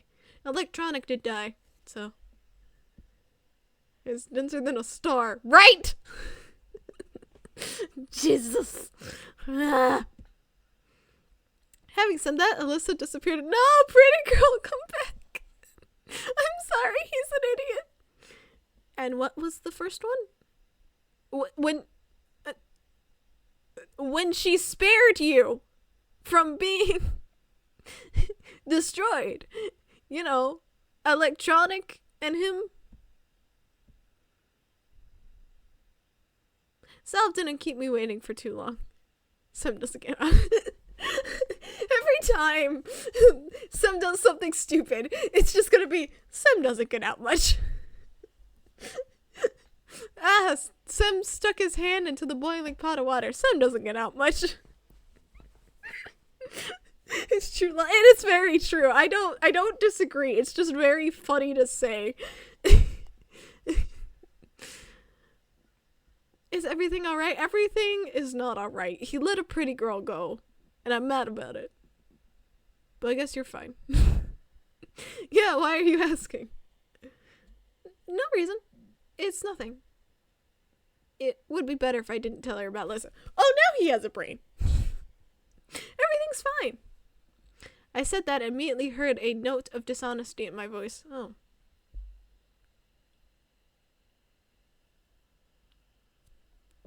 You can't lie? Really, my guy? I mean, like, that's fine, but also I'm just astonished. Well, shall we go? Well, clear Salve does not care. As for Salve, she seemed to not have noticed anything. Or at least she was pretending she hadn't.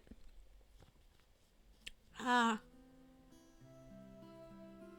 was... I'm very computer. Simon doesn't get out much. Sam doesn't get out much, okay? His computer is his only companion, and you know. I don't know how much I should, like, shit talk it, given I'm a VTuber, so.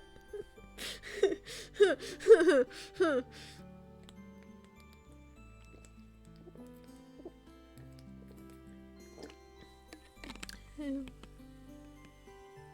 it should be clear when it comes up. Got it. Hopefully it won't be me being a dumbass. I did want to point out beautiful background.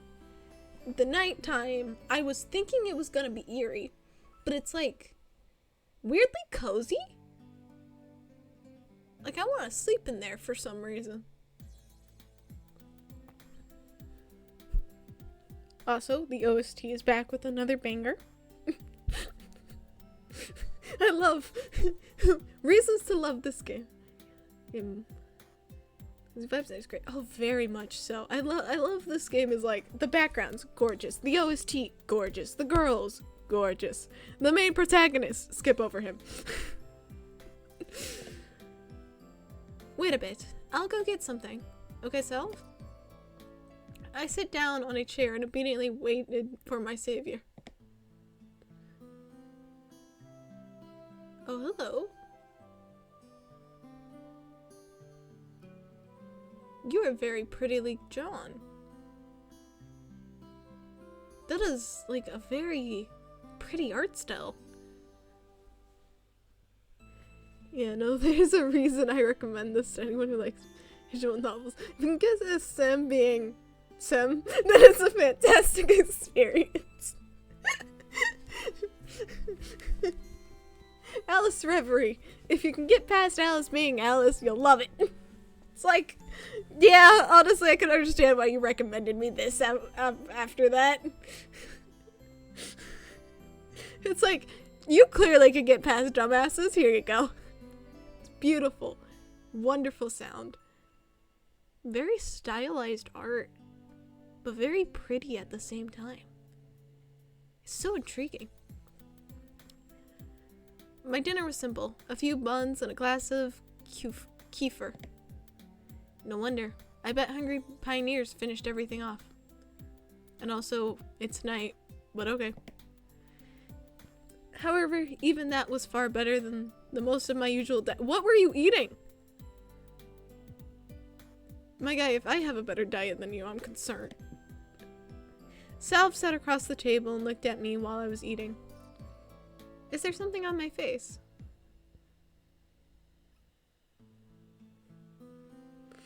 Oh, no, nah, bitch, nah! I don't like that!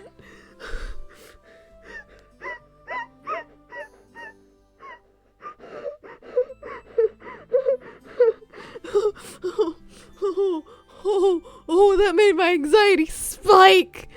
Oh, yeah, you're right. I know it's stupid and it's just she's looking at the protagonist, but the way her eyes moved made me feel like she was staring into my damn soul. Holy shit. That freaks me out.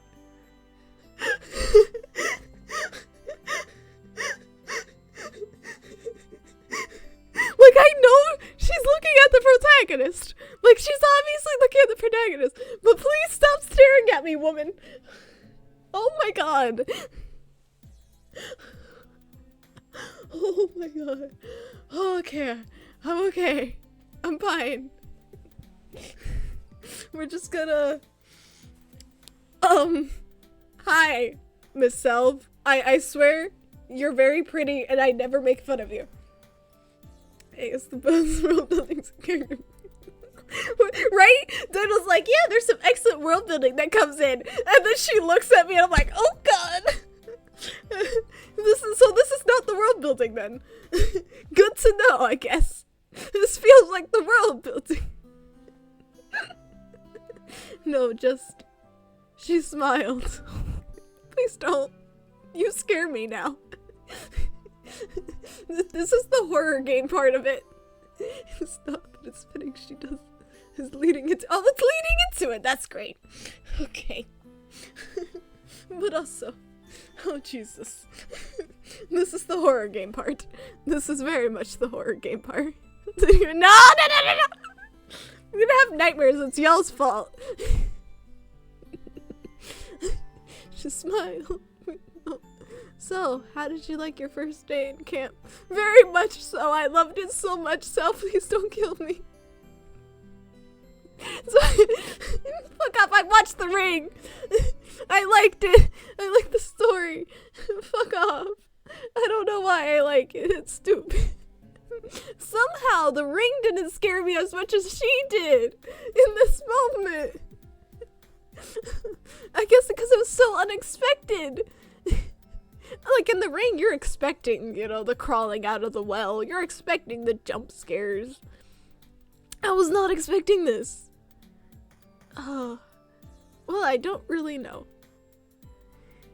It's silly to ask someone who suddenly found himself in a different reality whether he liked the food in the canteen, the camp leader, or his assigned hut. It's alright. You'll soon get used to it. That line has a different context with you staring at me, Self. Oh, thank God. Oh, she looked away. We're good, y'all. We're good. We passed. We're fine. Thank God.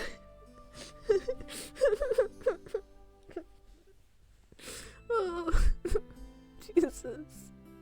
No way, she just admitted to being different reality. Different reality in the mouth. She's not. He thinks he's in a different reality. Honestly, we don't know what's going on, but she's just like being normal so far. Like, right? Am I missing that? Yeah, because he doesn't say this part out loud. So he's just like, well, I don't really know. Yeah, dude's living as isekai. The thing is, with isekai fantasies, is at least, like, take fun in it, right? At least, like, most isekai protagonists, at least take advantage, and at least get you used to it, even if they deny it at first. Sim is just absolutely refusing. He's like, fuck the pretty girls. Fuck the pretty backgrounds. Fuck the music. I hate it all. We're just over here like, dude, you are insane. Listen to that. My bad. No, you're fine. You're fine. I'm more happy she looked away, thank God. Sal stared out the window dreamily. Please keep staring at it. Frankly speaking, I have no desire to get used to such things. But as for her, she doesn't know. It's making good research for my current project since it also has someone fuck all to do with the isekai they're in. Well, fair enough. We're giving Dino research again. This is fine. Or at least that's what she wants me to think that she doesn't. Sam. Well, all in all, it's nice here. Good boy, Sam. I had to break the awkward silence. Do you think so? Oh? Salve? She asked without any interest. Yeah, this place is so... I wanted to say retro, but I managed to hold that back. After all, it was retro for me, but what about them? It might be the only kind of life they know. They knew. If the term life was applicable here at all, so how? She watched me closely, as if something important depended on my answer. Hey, Salve. Salve, what do you know? Salve, why did you stare into my soul? Salve, do you see the fourth wall? I have a pointy little clicker. And it'll hurt your eye. It won't. I can do no real damage to you, but please pretend. Let me feel like I'm a little bit in control, okay? Well, I don't know. Lovely! Yeah, it's lovely here.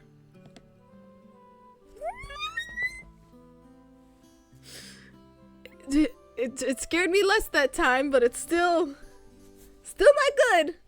Still not great. Jesus self. Can you never look into the camera again? Oh god, I accidentally clicked off the game. I'm that distressed.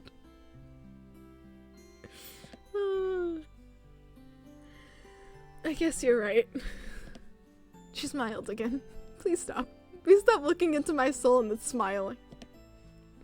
It's very good that you think so. Why? Well, not everybody likes it here. And what about you? Me? Yes. I love it here. It's just great. Then you don't need to worry about what other people think. Well, I don't really worry. Self laughed. Don't laugh when you're looking at me like this, girl.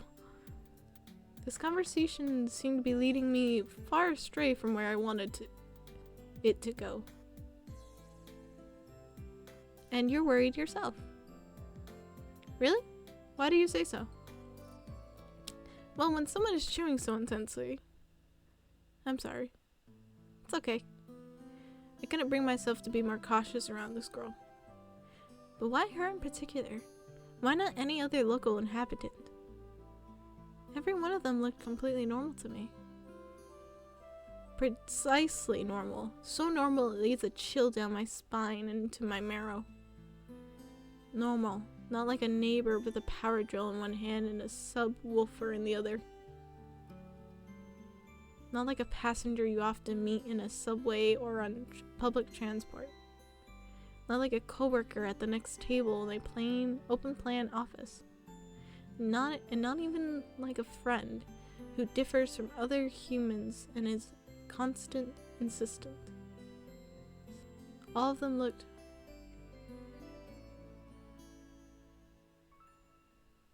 Oh, what is this?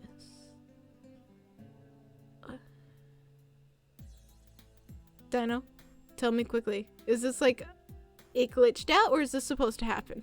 Because if it's like supposed to be like that, then it's like, oh, somebody is fucking with us right now. If it's not, oh no.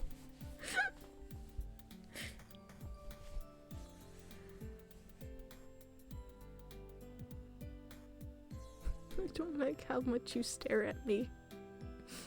I'm scared. Oh, it's a glitch? It's not supposed to look like that? Save the game.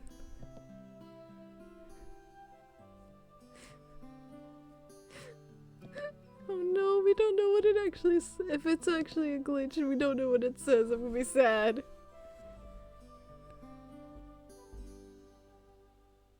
Didn't look like it, just said normal there. Okay, well at least it's not something that important. Okay, it's just normal.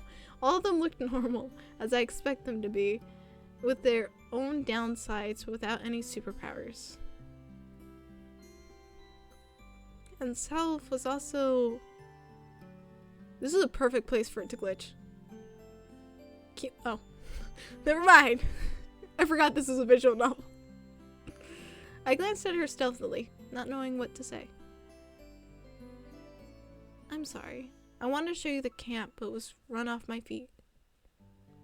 I didn't miss anything while on my own, I guess.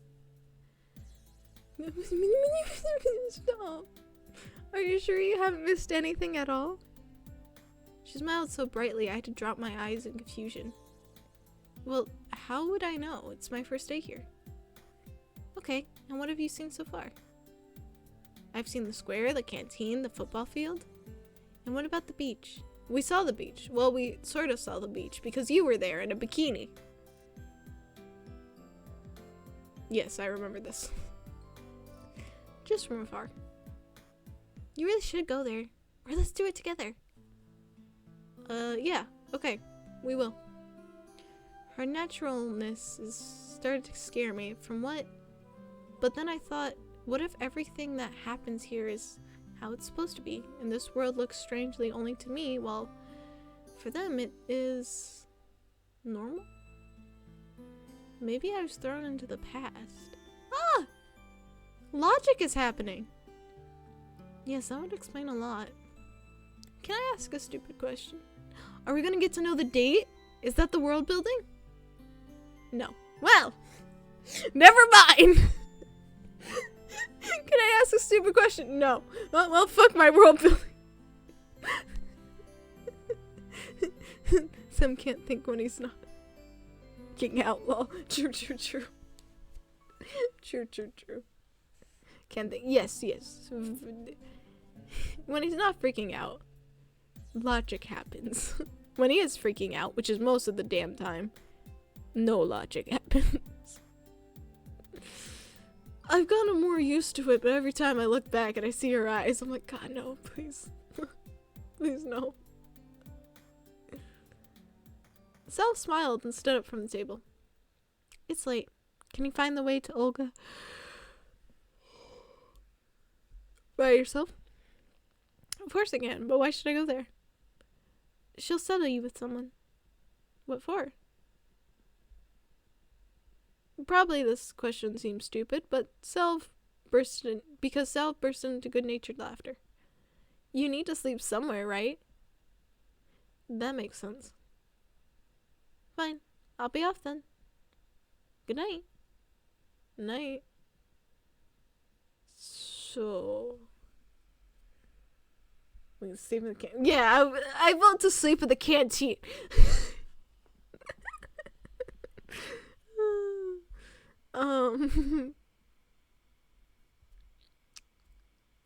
The world building.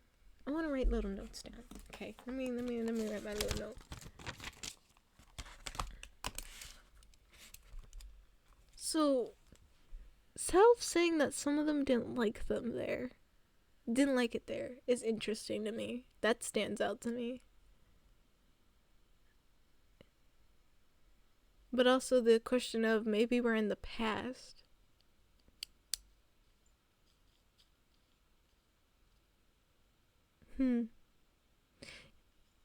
Curiouser and curiouser.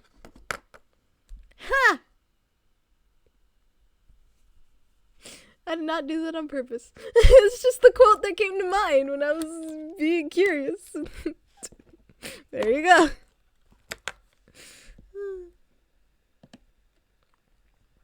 It's strange to don't hurry. A bundle of keys left in the door lock caught my attention. I was going to catch up to Self, but where does she live? Just give it to Olga. You see, there's some whole... for going from one to must protect the next. Yeah. And knocking on every door during the middle of the night didn't seem like a bright idea. That's probably not a bright idea. Honestly, I'm surprised you thought it through. You seem like the type of guy that'd just do it. Oh. Hey, Deadlock. How you doing? I was gonna explain what we're doing, but I'm also like, how do you explain? How do you explain? There's a dumbass protagonist. There is horror. There's a lot going on currently. Yes, it is a visual novel. May or may not have just been isekai to a ruffian? What? I combined Russian and Soviet. Sorry. Soviet Russian youth camp. Yeah, that's a good place to start.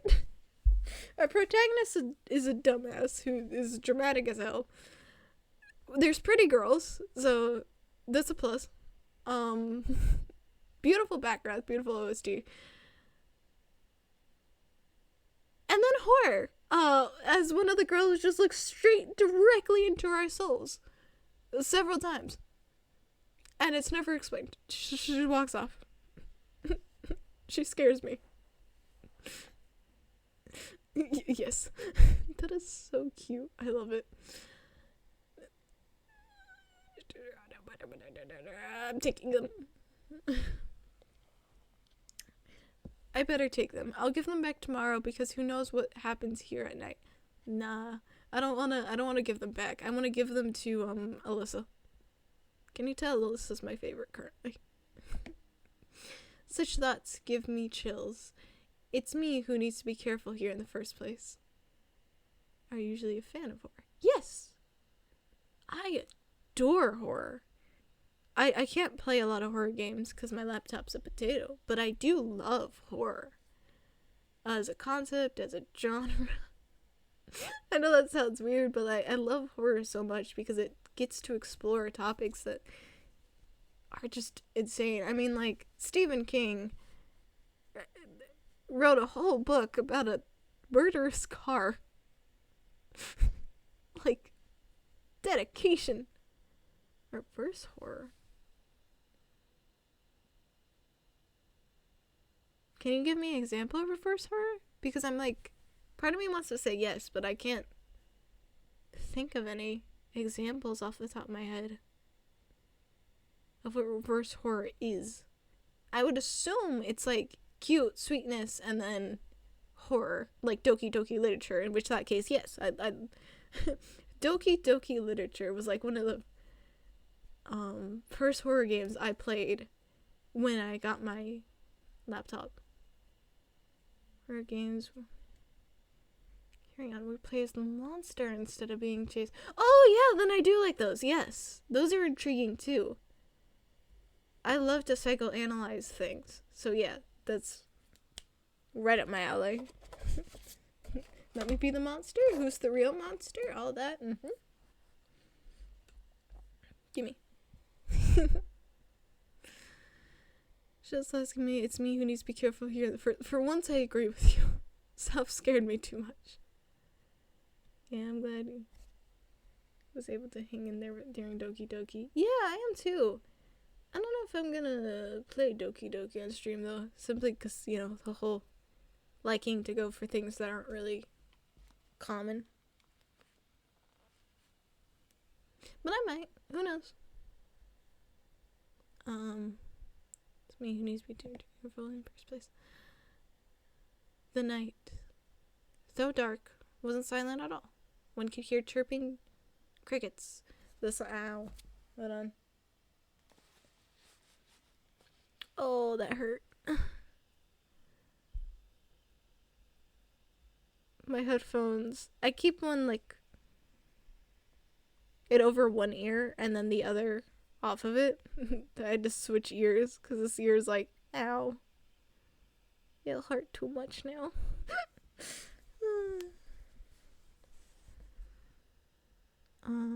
I know it exists. Well, it might not exist anymore, but there is like a video of me playing the Carson House. No. Fierce to Fathom, the first one. The very first one. And it was laggy as all hell. And I did not have the VTubing model during that point. It was just that laggy. And like, I've seen other people play it, and I've seen like little bugs that happen. No, like, I could not get up and down the stairs of the house laggy and buggy. So, it was a lot of fun though. I managed to get up to the roof by glitching through via the backyard. I remember recording it, and I don't remember if I actually posted it or not. Unless I missed it. I think the line I was thinking happened in a later scene than I thought it did. Idle thought about possibly being in the past was worth noting. Exactly. Writing down the past. And also that salve is terrifying. Salve. Scary. Like, up to now, I've just been thinking of her as the strange but cute girl. And now it's like, oh, hell no, she's the scary girl. She's last on the list. I have yet to do her because she freaks me out. She freaks me out too. That look? Hell no. Trees from everywhere. A sudden desire to follow Salve's advice and go to the camp leader's cabin appeared. I don't know why, but the sight of the unknown bronze builder of communism put me in a constructive mood. Okay. I sat on the bench and started to recall everything that happened today. That was all my constructive mood could offer. You know, honestly, same. Here was much brighter than near the canteen, and the tardy pioneers were running by, so this place didn't seem scary at all. Bus, summer camp, girls. Sounds like the average summer teen flick. Honestly. Or preteen. It's like preteen and teen flicks that have this. I'm so tired from everything new and strange that I could not come up with a single explanation for what was going on. But you did. We have it written down. I heard a barely noticeable rustle nearby. Oh no. No. I shivered and looked in that direction. A girl. Fuck off. Which girl? Reading a book. Which girl? Oh, Lena! Hi, Lena. Lena. Hi. I don't like you as much as Alyssa, but you're better than the child. I decided to move closer and talk. What? Your root is weird? Oh no! Lena, what is your root? You concern me now, Lena. Lena's going under the concern. Lena. Concern. Salve, you're a different kind. I'm assuming a different kind of weird. That's why she's going under concern. And not scary. Salve is scary. Lena is concerning. Alyssa is pretty. Lana is punt the child. You know you want to do it. Punt the child. She was the only new person I had met here without exchanging even a few words. Hi. What are you reading? She's so cute though. I worry for what your route is, but you're very cute. Lena was so surprised that she even jumped. Sorry. Didn't mean to scare you. Never mind. What? She blushed and stared at the book again. Oh, okay. I understand now. So, what are you reading? The cover was written Gone with the Wind. Oh. Like, I know Gone with the Wind is like the staple. Hey, everyone's read Gone with the Wind. I haven't read Gone with the Wind. Is this bad? It might be bad. It's on the list of things I need to, like, culturally do. But I just haven't yet, okay? Praise the book, keep silent. I don't know the book. What is Gone with the Wind? It's a book. Haven't either. Okay, you're fine. Oh, thank God. It's a book. I don't remember if it's like... I know it has cultural significance for some reason. It was like a big thing and it got a movie. Never read it.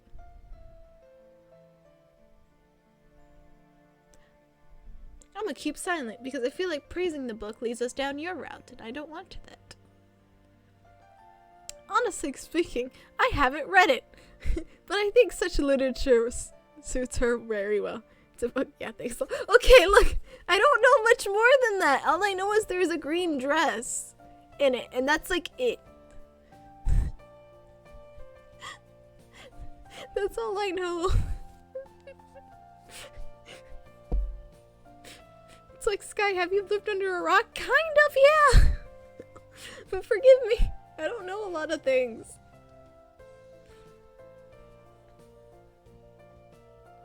Lena didn't seem... The question really has to do with how it reflected the way teenagers were back when it was written. Ah, okay. That's why. That makes sort of sense. Because the dress is like very historic type of thing. So that makes sense. I mean, like another book I haven't read is Lord of the Flies. So... There's like a lot of books that are supposed to be like, read these books for this reason that I just have not. Nina didn't seem too interested in continuing the conversation. Fair enough. Her eyes are so pretty. Well, if I'm bothering you, thanks for the useful. Shut up. People's like, you're useless. Weevil's over here like, I understand why everyone bullies you now. No. We've been told. Okay. Reading Lord of the Flies and just couldn't... They knew where his head and didn't feel like reading depression. That's fair. I won't read it because the whole girl... That sounds out of context. That sounds weird, but Dino, you know why, because the video. Weevil, you don't know why. I don't really want to say it. Yeah, so I'm not gonna say it. But there's just this guy doesn't like women. Hey, I think we are playing several games that prove otherwise. May I pull up the VOD with V in it? Like, I think I like women, just slightly. Well, actually, kind of not wrong, because I don't like people romantically. But, like, I can admit when someone's hot, okay?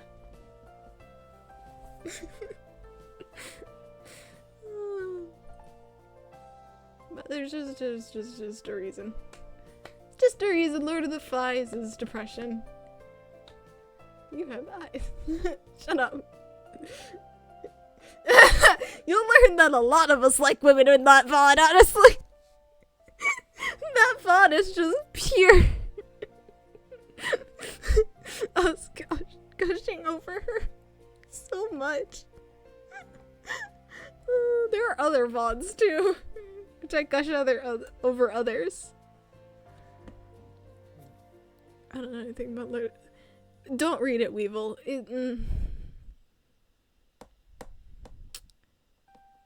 The premise is a bunch of boys with no directions, and it does not lead to good things. For all that there's fuck off. But I am gonna take a sip of my drink.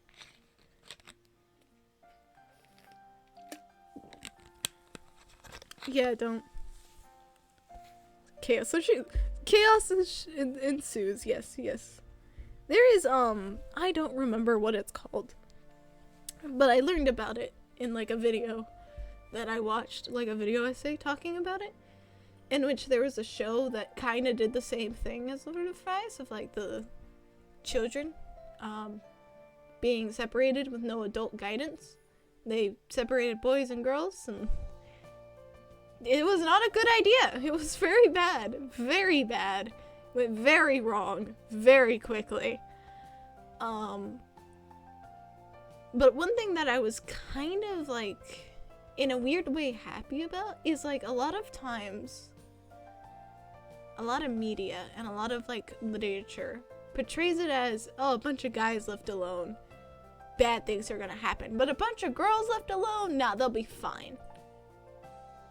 And this show did not do that. It fully showed that the girls were just as bad as the boys, just in different ways. Which was like an interesting psychology, man. Okay? I like analyzing things, and it was like, this is how being a kid works, and it's a good example of how, yeah, it's the same. As stupid as that is, but it's still a bad idea. Still, they shouldn't have done it. Don't read Lord of the Flies. Alright. It's just like, I guess just because the environment I grew up in, you know, that things that break that and are like, no. Feel better, or not feel better, but help me understand more, I guess.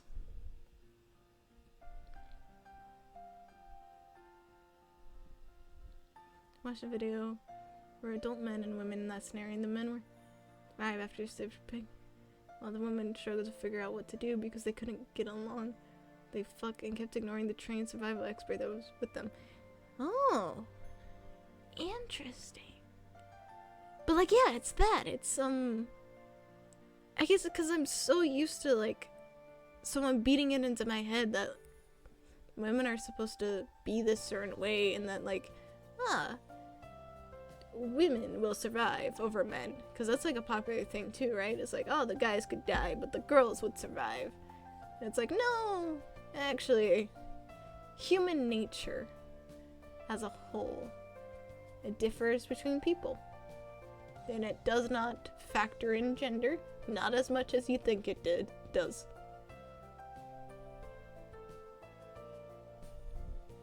So I guess it's that. Anyway, back to Lena being no. Everyone is crazy who put them so exactly. That's the end of my point. Is like everyone's crazy. It's just like there seems to be a lot of people who think that people aren't, and it's weird.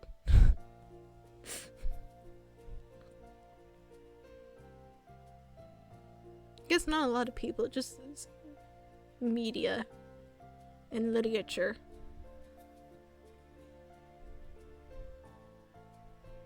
Anyway, back to the game. She answered while still looking at the book. Can I sit beside you for a while? She's gonna say no. Why? Hi, this expression is so cute. And really, why? That's a great question. Maybe just because I was very tired and having companies, but then being alone. Or maybe I wanted to try and find something out of her. Oh yeah, Lena's adorable, but apparently her root's concerning. So, adorable. Concerned. I carefully examined Lena. But no, I doubt that. Well, I don't know. Am I not allowed to? Feel free. But if I'm bothering you... No, you're not. I can leave. Just say you want to go, my guy. Everything's alright. Okay, then. I sat on the end of the bench carefully. After such an intense talk... That was intense. Staying here was the last thing I... Should we keep a tally mark of every time Simon doesn't get out much? There were plenty more before this, but like now I want to keep a tally. Wouldn't it be nice to stand up and leave? That didn't really go well, huh?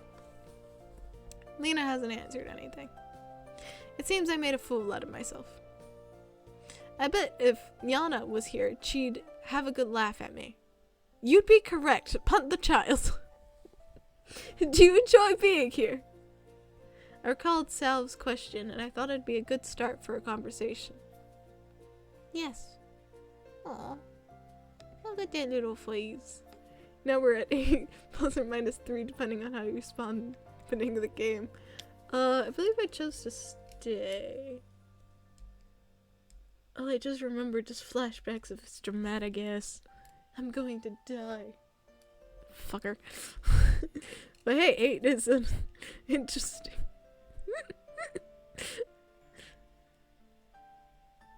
Okay. Yes.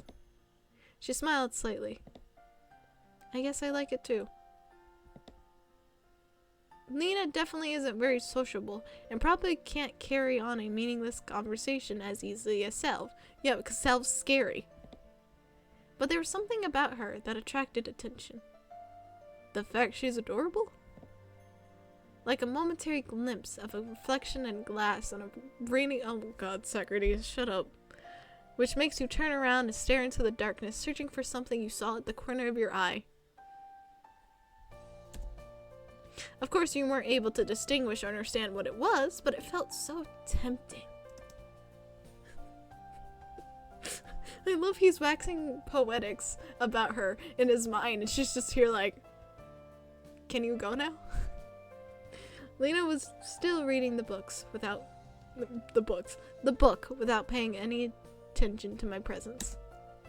I had no intention of asking her anything about this camp or this world in general. Beautiful night. Yes. How in the world would you start a conversation with her?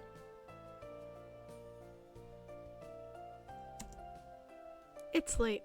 I have to go. Yes, it's quite late. I'm adding that. Fuck off. That is like oblivious moment. Good night. Night. There was something strange about this girl. Oh, really? At first glance, she's typically shy and modest pioneer girl, but the mystery of Lena took its own place in a massive list of mysteries about this camp in which I had put together in my head. You're still here? A lazy evening with nothing like a good... There's nothing like a good time with nothing to do. You have something to do! You're supposed to go to Olga! Oh my god. Oh, thank you! I started to Olga's cabin. This is just gorgeous. Every time I see it, it just gets more pretty. So pretty. The light in the house was on. Oh, hello, Sim. You're quite late. Yeah.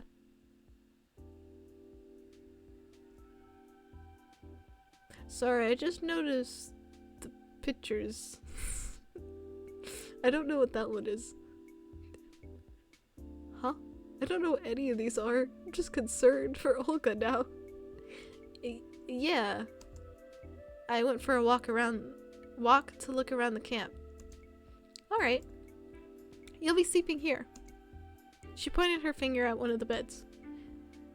Right here? I was a bit surprised. Yes, is something wrong? We're out of free cabins, anyway. The camp leader smiled, but I think it was out of politeness. You do want to be a decent pioneer, don't you? There was a clear emphasis on decent. Yep, sure. I was lost in thought for a moment. Don't you mind it, mademoiselle? I butchered that. I am so sorry.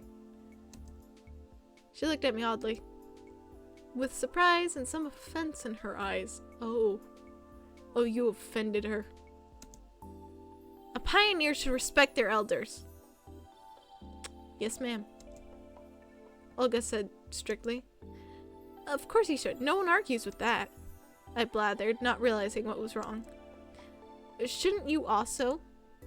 She stared at me. Under such a gaze, even mithril forged by the best dwarf masters from the deepest dungeons would melt. Should I what? What's up, tits?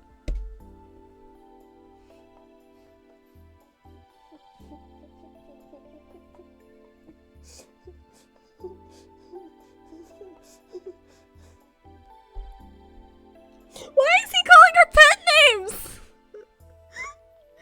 Like, okay, the mademoiselle. Yeah, okay, yeah. The mademoiselle I could let go because it's like he's feeling awkward, so he's just responding. But what's with the toots? What's with the toots?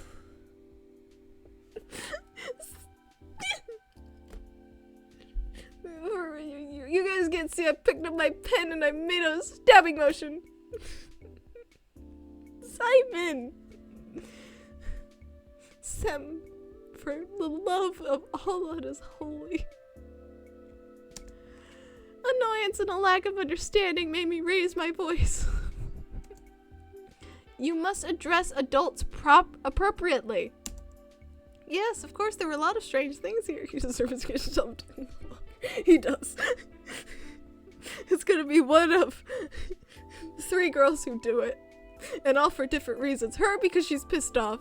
Salve because she's weird and scary. And Yana because she's a little shit. Yeah, of course. And Alyssa. Maybe. Depends how much she likes him by the end of this.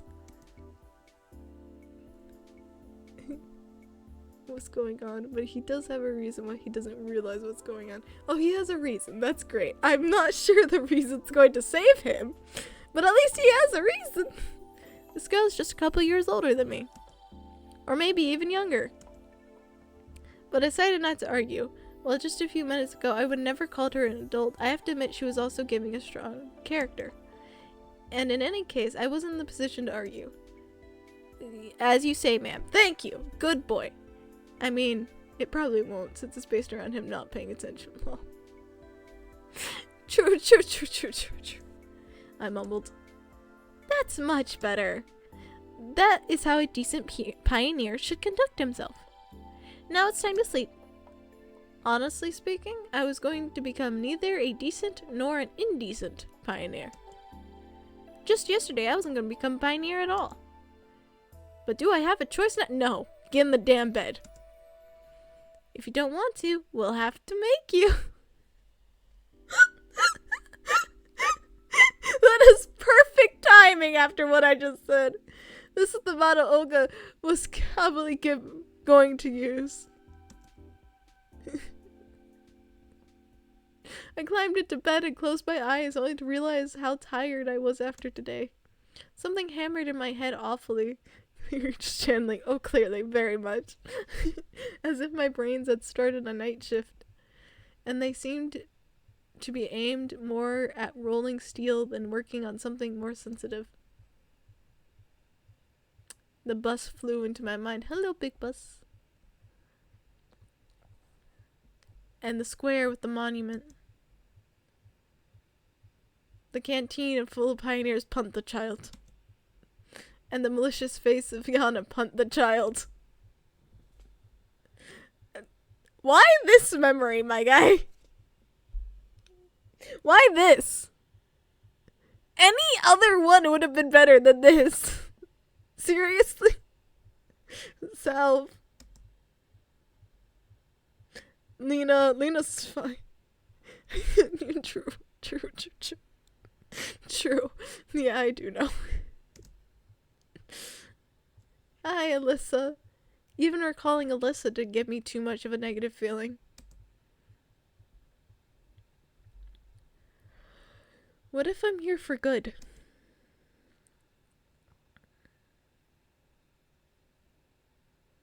Oh. Lore? I was having a dream.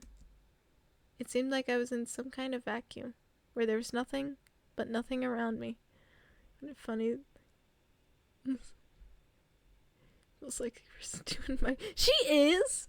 But I'm also trying to pursue her in this run. So I'm kind of hoping she doesn't shove him in, because purely... Please love me. But if she does, honestly, you probably deserve it. Probably did something stupid. But not only around. I was the only creature in the universe.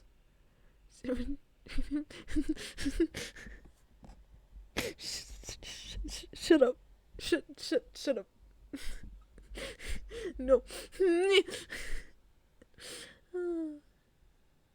Why did this line give me Madoka Magical Girl vibes for some reason? As if the universe had returned to a state of singularity right before the Big Bang. And something was just about to happen. Suddenly I heard a voice.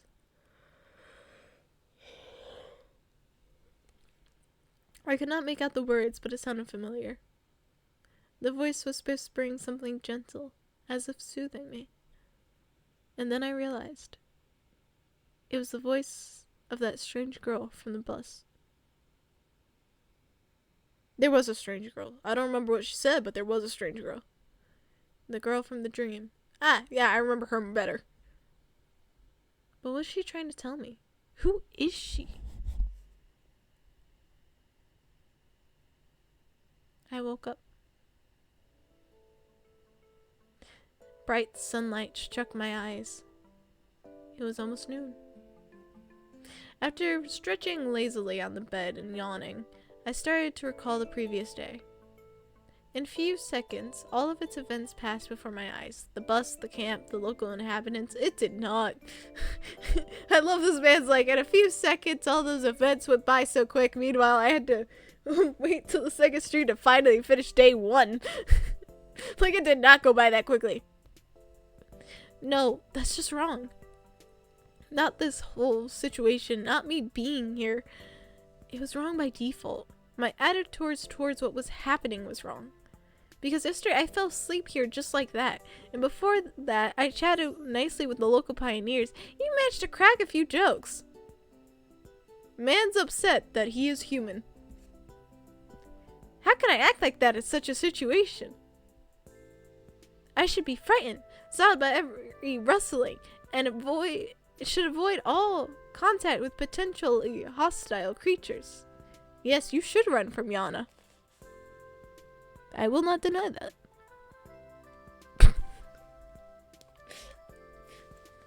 I will continue to make fun of you, my guy. I'm sorry. You've lost all credibility to me. The last day's events were getting hazy, like I had a hangover. How can I be like that? Bro, you were only admitting damn prologue. Exactly! You were talking about how your computer was alive and breathing. My guy. This is nothing. This really feels like a morning after a heavy drinking party. Yesterday's natural, flawless, absolutely normal conduct becomes a nightmare in the morning. A grotesque illustration from the Divine Comedy. Yes, it's just like that, and I can't change the past now. Then again, had I probably assessed the situation and was acting accordingly, I glanced around, trying to figure out whether I'd been thrown somewhere else, but Olga's cabin looked the same as yesterday. Everything seemed to be in its place, except for a pioneer uniform, which was hanging from the bedhead. I fumbled with it in distrust and tried it on. At least this is better than walking around in winter clothes.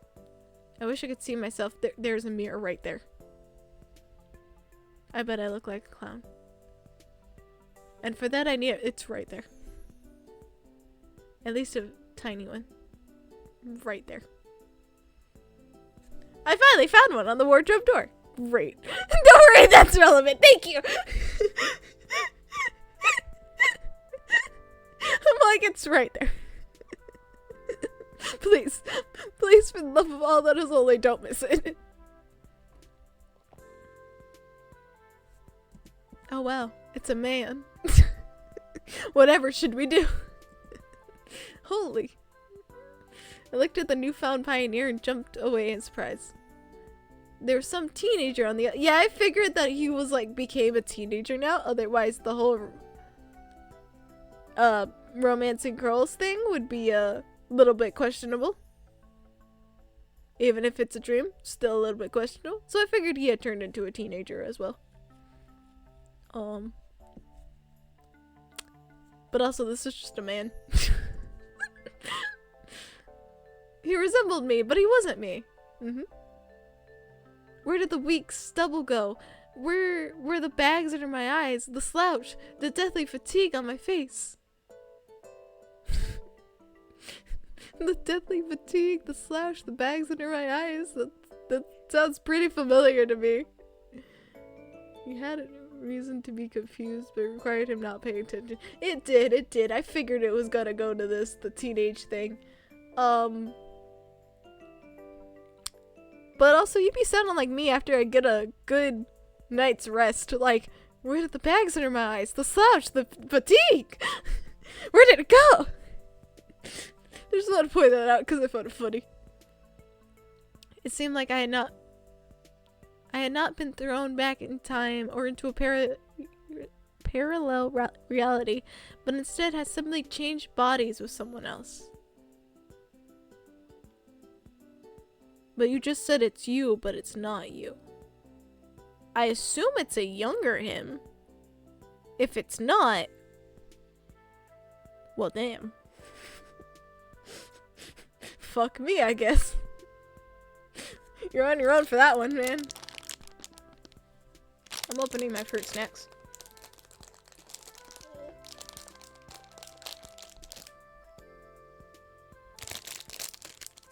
Fruit snacks. I just realized how appropriate fruit snacks are in this visual novel. Look, fruit snacks are just an easy snack to go to when I'm streaming, okay? I say that. Okay, thank you. Thank you. I much appreciate that is not a body snatcher scenario. Right. That's real simple. Such things happen every day. He's a tired old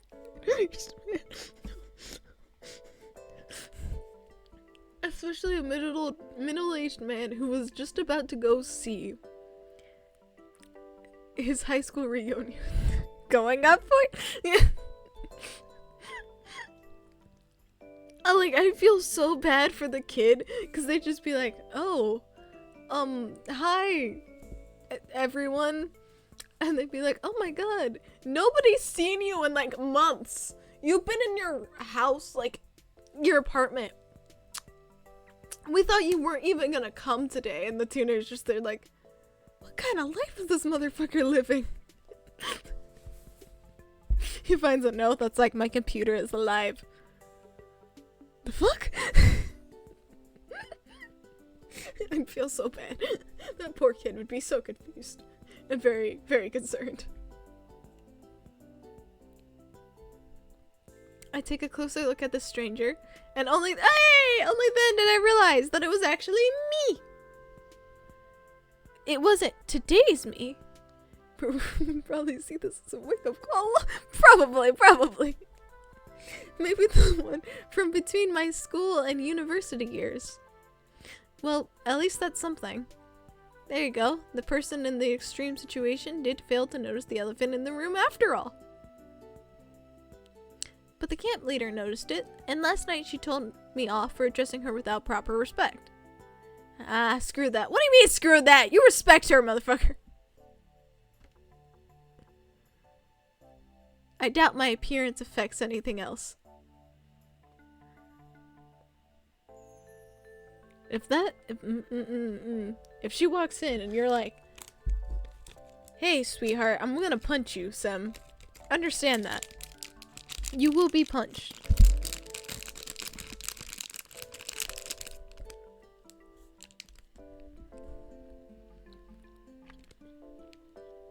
Yeah. Poor Ola probably sees it as like a kid trying to flirt with her. Like, oh, you're sweet, but no. Absolutely not. If the clock was not lying, breakfast was long over. That's one packet. Goodbye. Oh well. I'll try to find something in the canteen. It worked out well yesterday with Salve, didn't it?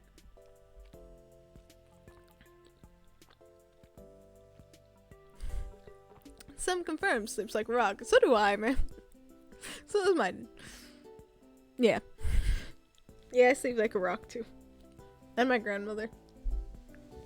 Honestly, my entire family sleeps like so soundly.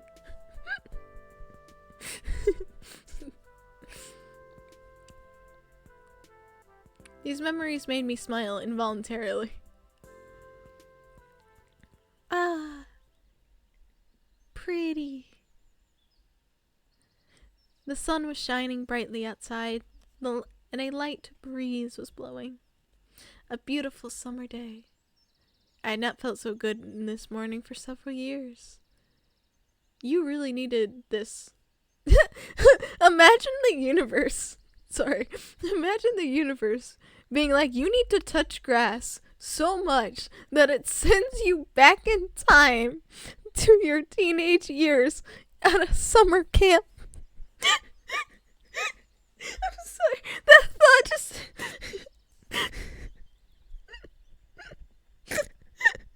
The universe said you need to touch grass, man. Oh.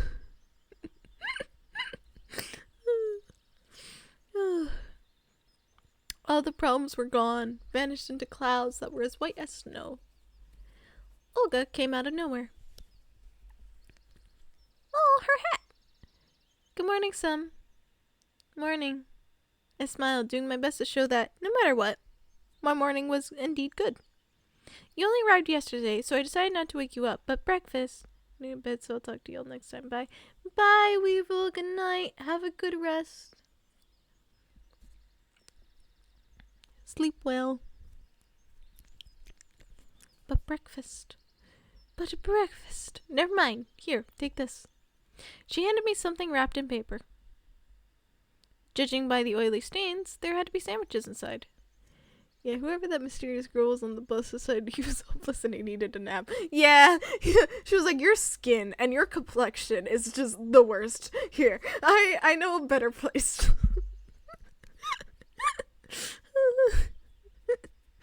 Oh, thank you. Now, go wash yourself. I was about to leave. Wait a second. Olga quickly ran into the house and came out to shove a small bag into my hands. Inside, I found a toothbrush, soap, a small towel, and something else. I did not look too closely. A pioneer should always be clean and tidy. Never do your neck chief properly this first time. Yours is askew. You should do it yourself once you learn how to. Do we have to? I'm going to go wash myself. Sem! Respect! I'm gonna go wash myself now. Yeah, right. It could get hooked on the tap and strangle me. Your thoughts are so... Yeah. I'm adding that.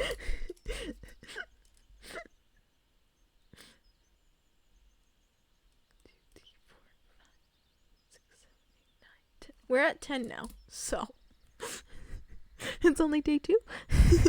And strangle me. Fine, we're going, no kips! No kips! Fine, later then. And don't forget about the lineup. There's a lineup. Pencils, paper, drawing lines. You don't forget such things. Fuck you. What lineup? Thank you. For once. What do you mean, what lineup? Oh, I'm sorry. I'm sorry I forgot the lineup. She frowned. It's Monday today. You act like I know the date. Weird. By my approximation, it should have been Sunday. You arrived Sunday. Then again, a shift in the day of the week is hardly the worst thing. Correct. Usually we have lineups early in the morning before breakfast, but it's Monday today, so we're having it at 12 o'clock. Why? Don't be late. Alright, fuck me. We don't get a why. Alright, but where? At the square, where else? There was no reason to argue. We headed to the bathing place. Oh. What did I hit? That it was like, no.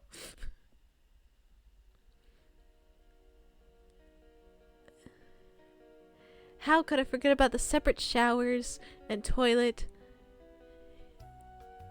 But the sight of this malfunctioning symptom of decaying socialism, a funny turtle with a tin shell, paw taps, and a ceramic belly. I felt sick. So gorgeous. Gorgeous. Beautiful. Why is all the taps on? That is my concern. Y'all wasting that much water? Like, aesthetically? Beautiful. Resource-wise? No. Turn that off. I'm not a squeamish person, but nonetheless, standing there, I realized there was some minimal level of habitual comfort, which I found it troublesome to do without. Doesn't make a realization. That's good. That's good. It's often like that. When you lose things that you thought were ordinary and common, and you suddenly understand just how essential they were. Screw this, as if I have any choice. The water was ice cold. While washing my hands was not the issue, washing my mouth and face became a big problem. There's no toothpaste in the bag which Olga gave me. Well, that's not good. I could brush my teeth without it, but there's a small rounded box wrapped in the towel. Tooth powder. What? Cute. 1 point for me being somewhere in the past. What is Q? Q powder! No. Tooth powder. I assume it's like toothpaste, but like powder form? Huh. Okay. That makes sense. I washed myself quite quickly, also due to the ice cold water. Someone was coming quickly, or more like running towards me. If it's the child, punt him. I turn around. Oh! Hi. It was Self, just in a tracksuit. I don't trust your cute face anymore. The girl would probably look good in anything. Pioneer uniform, bikini, probably even a spacesuit. I wonder why you'd bring that one up. Hey there. Oh, hey, good morning. Yeah, 10 out of 10 Riz, my guy. 10 out of 10. Oh yeah, Riz. Hey, I don't even have to make fun of him. Why didn't you come for breakfast? I overslept. I said it as if I was proud of it. Dumbass. Filtered, basically toothpaste, is a relatively recent invention. And before then, there was a powder that you put on your brush and then wet it, and it gets stuck to the bristles. Oh, that makes sense. That makes sense. That is very interesting. Very interesting. I learn new things every day. But Olga gave me some sandwiches. Oh, great then. Don't forget about the lineup. Yeah, sure. As if I could forget. Right, I gotta run. Enjoy yourself. She waved goodbye to me and disappeared around the path's bend. Looks like it's a couple of minutes until the lineup. How do you know that? No, like really, as someone with time blindness, like people being like, it's just a few minutes until this time without looking at a clock or anything, always are like, how? How were you able to just know that? I could never. I gotta check at least 5 times before I'm sure what time it is. I should quickly pass by my home and drop off my washing bag and eat the sandwiches and then head to the square. I swing open the door of the camp's leader's cabin and rushed inside, as if jumping into the last car of a departing train. Okay.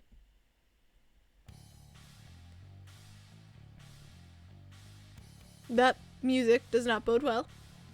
Alright, what are we doing with this time? It didn't turn out to be the best idea because inside I found Olga, who was changing. I froze on the spot, trying not to breathe. That's a good idea.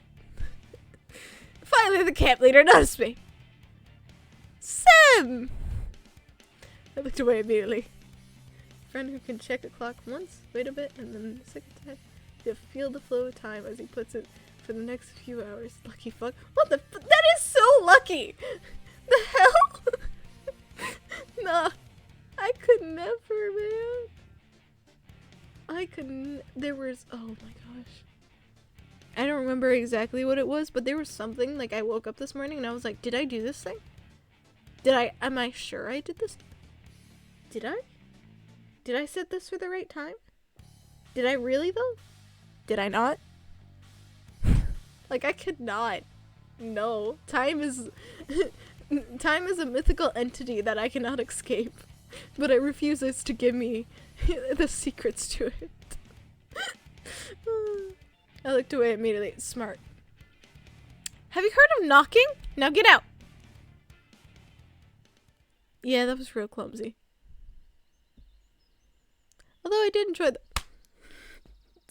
I hit myself instead of him. I hit my headphones because I'm a dumbass. I'm fine. I just started myself with my headphones. But I would hit Simon over the head for that. Not like I wouldn't do the same. Like, there's an NSF version of the game where the scene is uncensored. And it's actually not as explicit as the scene makes it out. Oh, okay. Good job, Sky. Shut up. Okay. I'm pretty sure glad to do the censored version because I don't think Twitch would be much happy with me. Even if it wasn't as explicit, you know, Twitch be very much cracking down on that currently. Though I did enjoy the sight. Olga followed me out in a minute. Here, take this. Now it is your home too.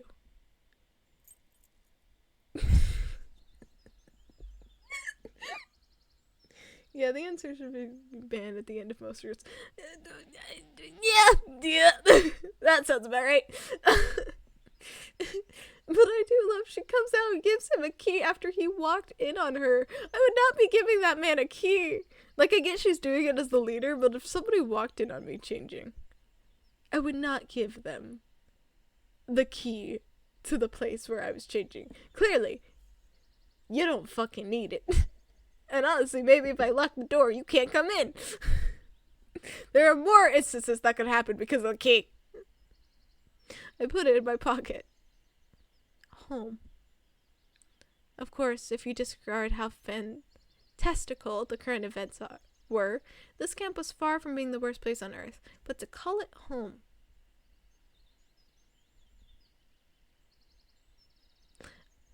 I'm not going to comment.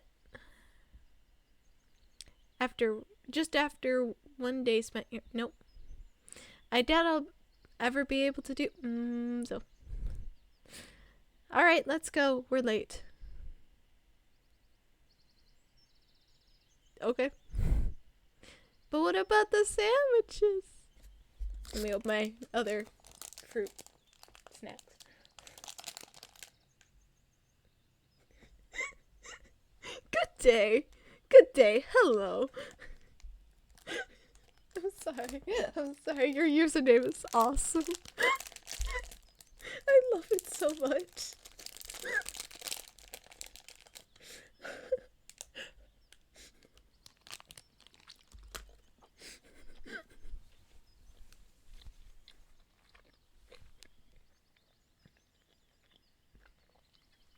I love it. I love it. It's so awesome. Anyway. What about the sandwiches? Just eat them on the way. Everyone loves it. That's good. They should. They should. It is great. Welcome.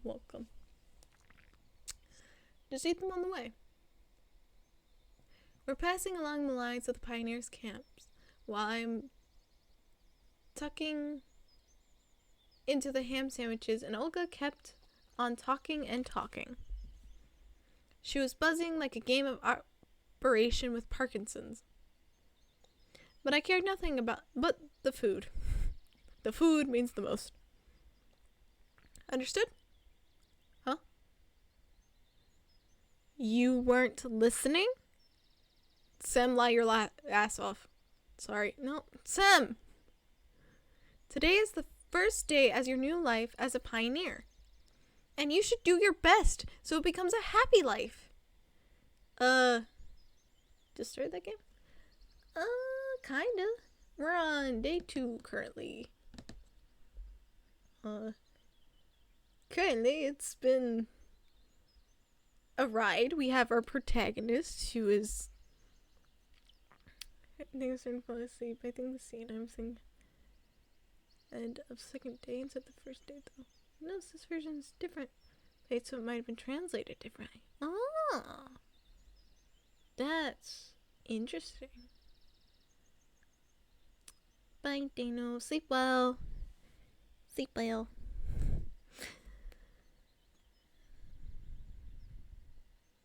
Probably gonna get off too soon.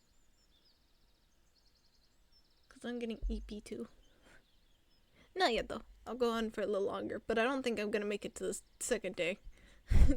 End of second day at least, so I think we'll be good. Oh yeah, definitely.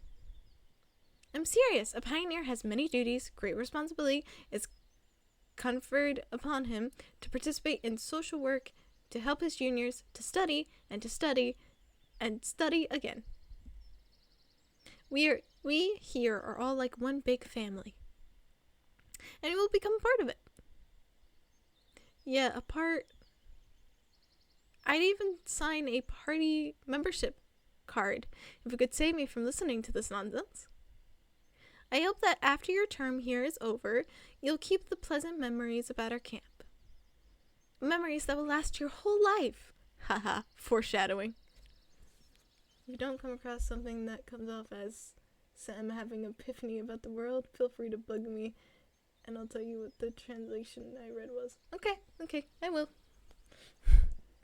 Or after next stream with this, I mean. Yeah, I figured next stream, which would be tomorrow, because it's Wednesday. Still feels like Thursday to me, but tomorrow, because it's... Well, it is Thursday right now. Go to sleep. Till then, good night, and thanks for streaming. No problem. Good night. Sleep well. Sleep well. That's your whole life. And when will this term end? Why do you keep asking silly things?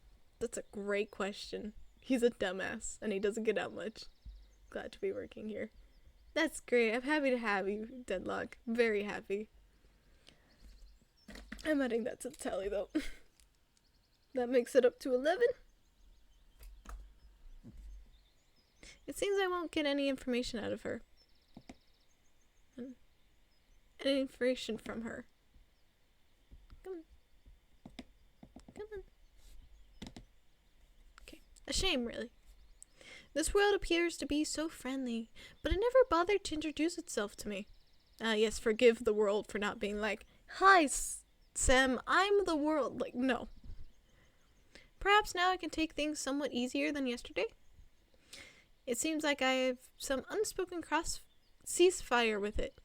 It isn't trying to hurt me, but I'm forbidden from asking questions. Okay. Of course, the situation isn't a pleasant one, but what can I do about it? A bad peace is better than a good dispute. The most important thing for you now is to make the best of the time you will spend here. I'll do my best. Honestly, I was very tired of this conversation. It'd be good to know what here is. The camp. But we came to the square. The pioneers are already lined up.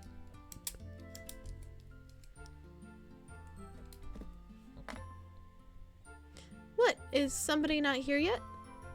Nope, all here. She looked around at her brave pioneer troops. Alright, go stand somewhere. Weird? Why did she tell me there were no more sleeping places? What? What are you saying, my guy? Why did she tell me there were no more sleeping places? There are no more sleeping places. While the chief was running her mouth about the plans for the week, I stared at the people. Electronic, Salve,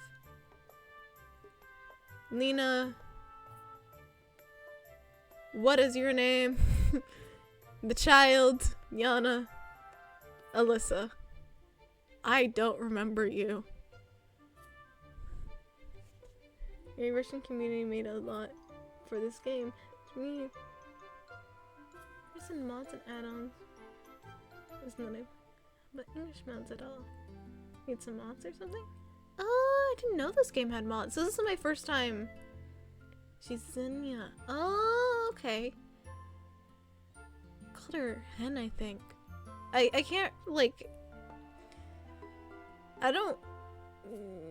How do I explain this? I don't want to be rude, but I mispronounce names a lot. So I usually give people nicknames. Most of my chat has nicknames. I don't want to give you a nickname. Your username is too perfect. But because I can't really speak Russian or pronounce Russian, I've just kind of given every character, except for the ones I can say, nicknames. Electronics is my favorite because I know damn well that's not how you say his name, but Electronic. I did not know this game had mods though. That would be fun to look into and to see. This was a recommended game by our lovely Dino. So, I'm just currently playing through it and see the endings. Because I think that's my main goal, is to go through all the endings and routes. But the first playthrough will always be going through with no direction. And then after I'll look up a guide to help me to achieve certain endings. I stared at the people. Otherwise I'd be going around in circles. I stared at the people. A few heads away from me stood Electronic. A little further, Lena and Salve. And at the end of the line, Yana and Alyssa. Everyone I had met was here. Olga spoke about competitions, and I turned my head to the monument. Genda. I could not remember any revolutionary with a similar name. He had a weird posture too, as if he was looking around with distrust, maybe contempt, or even disdain. Probably some local leader. Daydreaming again? Sal bat me back to me. I do not trust you. Back to reality. Olga stood nearby. Still remember the plan for the week? The plan? I will never forget the plan. You don't know the plan. Perfect! She looked at Salve. Did you bring it? Yes. Salve handed me a piece of paper. It's a checklist. Here are 4 tasks to check off. Do it all today.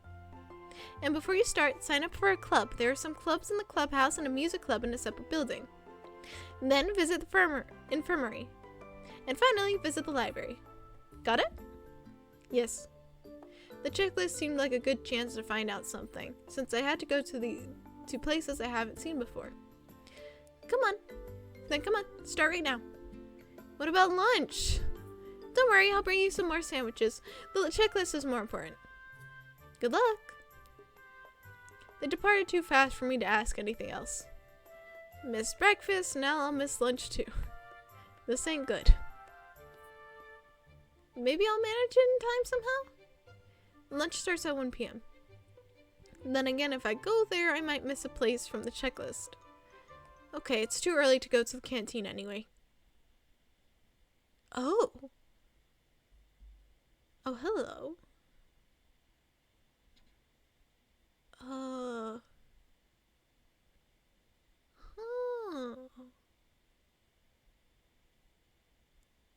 Oh, this is cool. This is very cool.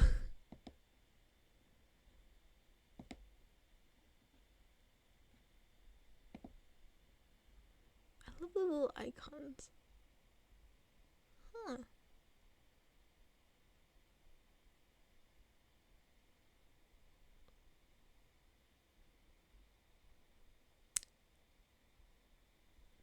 I really like Alyssa, so like, where would I go if I was Alyssa?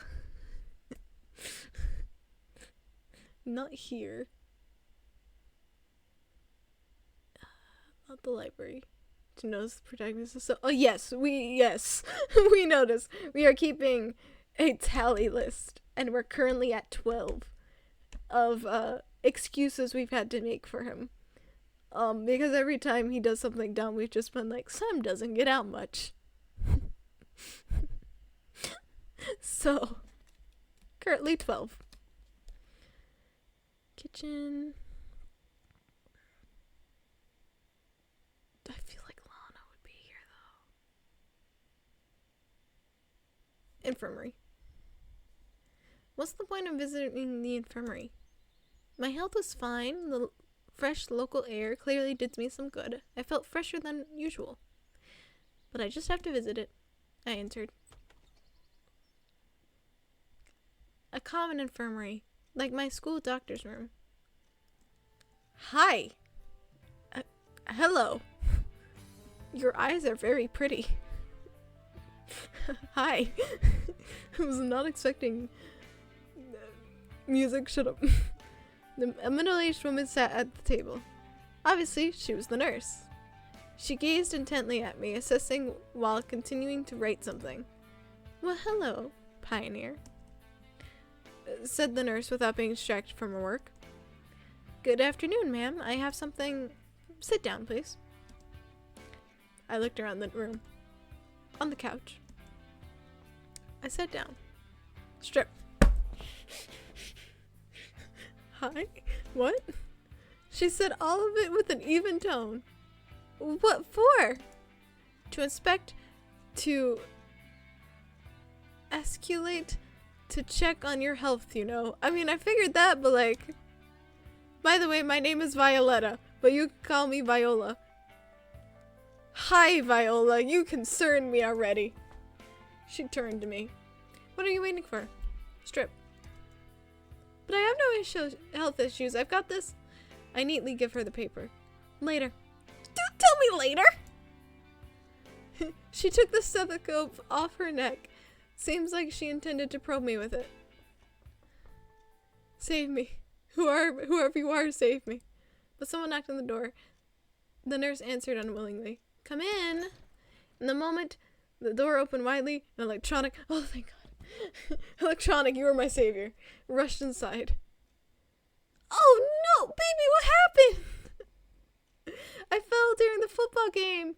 Nonsense, of course, I'm okay, but Olga, you are not okay. Your eye. There was a massive bruise under That's his whole eye. It's not under, it's over it too. I doubt this could be a football injury. I don't. But okay, whatever you say, it might not be a football injury. Sit down, I'll have a look. She said to him. And you, pass me your checklist. The nurse quickly signed it and continued. If something hurts, come to see me immediately. Pioneer. I decided not to answer and went out, closing the door behind me. The nurse was surely something else. You're telling me. Music club. The music club, a small, one-level building, was located some distance from the other camp buildings. I opened the door and entered without hesitation. There were enough instruments for a whole orchestra here. Drums, guitars, even piano. I spent some time looking closely at every instrument, wanting to guess the time period they were from, but suddenly I heard a crawling sound from underneath the piano.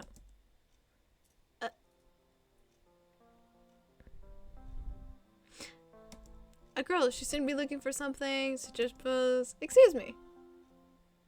Ah, who's there?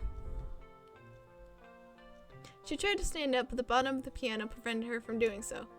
Ouch. No, thank you. Miku, is that you? No, sorry. I won't make that joke. She struggled out. Sorry I scared you. It's nothing. Oh, you got a checklist. You must be new here? Yes. My name... I didn't see... Yeah, you can tell I was kind of trying to... Okay, in full disclosure, I did know about this scene. I didn't know what character it was, but Dino did warn me that there was a scene like that. Because we had discussed if that was allowed on Twitch, and it is. But like, let's not take too many chances, so just quickly rush past it. But also, what do you mean her name's Miku? Wait a damn minute.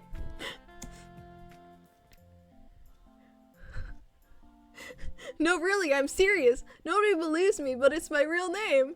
My mother's Japanese. My dad met her when he was building... Well, it wasn't him who was building. He's an engineer. Your name is Miku? With that hair color and that pigtail? Oh, girl. And he was working a nuclear power plant there? Or a dam? Da da da da da da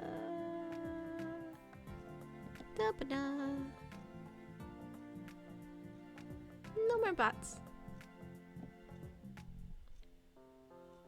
There's got to be someone who named their child that intention. I mean, yes, but with that hairstyle. Like, I get someone naming, because there's like plenty of names in which people are named after celebrities and whatnot. But to look that closely like them and name your child, like, there are two scenarios. This girl has extremely bad luck, or this was on purpose. Or whatever. She's talking so fast she swallowed half her words she tried to pronounce.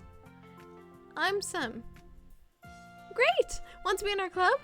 It's only me now, but then it'll be two of us. Do you play anything? Do you sing? When I became antisocial, I bought a guitar and learned a few chords, but then I forgot about it, since I quit everything that required more than a couple hours to learn. Yeah, and then you married your computer. You know, I wasn't planning to do anything like that, really. Oh, it's okay. I'll teach you. Maybe a trumpet, for example? How about a violin? I know it all, honestly. There was no point in arguing with the orchestra girl, since there was only another cascade of words waiting to blast at me. Hey, I'll think about it. Can you just sign this for now? The guitar is pretty good, though, and the electric guitar is pretty good. Yes, sure, give it to me. Be sure to come around. I sing too! No, I'll sing you some Japanese folk songs. Or maybe if you're not into that, something more contemporary? Sure. Thanks, I gotta go now. Of course, come at any time. Run away, run away. The Emperor's son stayed inside. It might be nice to hang around the guitar in the evening, but in such company... Hi! Hi! This one time at band yeah! Definitely. Definitely. But hi, Alyssa, my favorite girl, my best girl. I turned to leave, came face to face with Alyssa. Hi. She eyed me suspiciously. You can do that, absolutely. Why did you come? The checklist. Got it signed? Yes. Then move it. Yes, ma'am. Alyssa went inside and I hurried to leave the place. Does she hang out there often? Is that a place I have to keep in mind? I'm writing that down. Alyssa Music Club.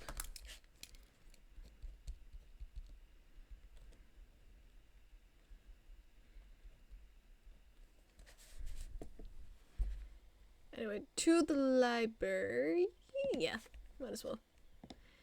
Actually, I love reading, but spending my days in the library under the current circumstances as well was well beyond my scope. So I better hurry with this checkpoint. I stepped inside. A memory from my childhood emerged in my head. It was very vivid. I was 7 or 8, and I'm at the library with my mother. Where is this going? She's looking through the books I might need for my studies. I'm sitting there in the corner, looking through their collection of comic books. Back then, I didn't know why they had so many, or why I couldn't take some with me. The notion of collective property was something my mind hadn't grasped yet at that age. However, back then, the whole concept of property was pretty hazy to me.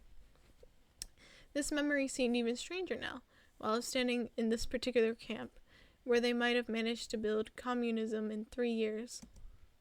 The Soviet symbolism was all over the place, and the shelves were full of related literature. Of course, I wasn't planning to read any of these. Getting acquainted with a full collection of books by Marx, I hope I said that name right, was the last thing on earth I would think of. Where's the librarian? I didn't spend too much time looking for her. Oh! Zinnia! I hope I say her name right. She has such a pretty name. Short hair, thick glasses, rather cute face. She was snoring so peacefully, I couldn't just wake her up. I can wait. If she doesn't wake up in a half hour, then maybe... I couldn't just sit there, so I took a random book off the nearest bookshelf. Author... that last name? The World as Will and Representation. I opened it roughly in the middle and started reading. Okay.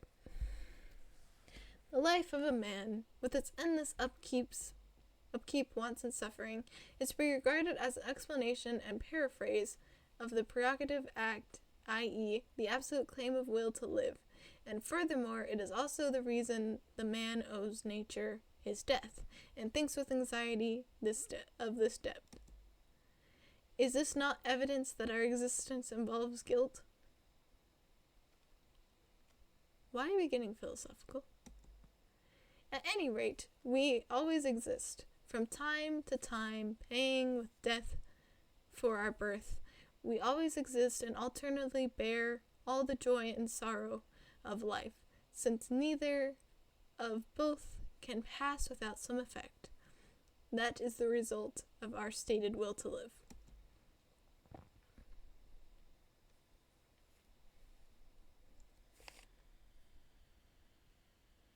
Y'all, I think we have a problem.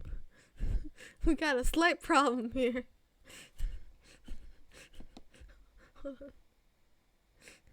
Oh no. Oh no. I don't know Russian. I can't read Russian, I'm sorry. Okay, maybe it's just under. Hopefully that's it. This attraction itself may be seen objectively. Yeah, I was like, uh-oh. As mutual longing glances of two lovers. They're the purest expression of will to live, and its affirmation how gentle and tender it is.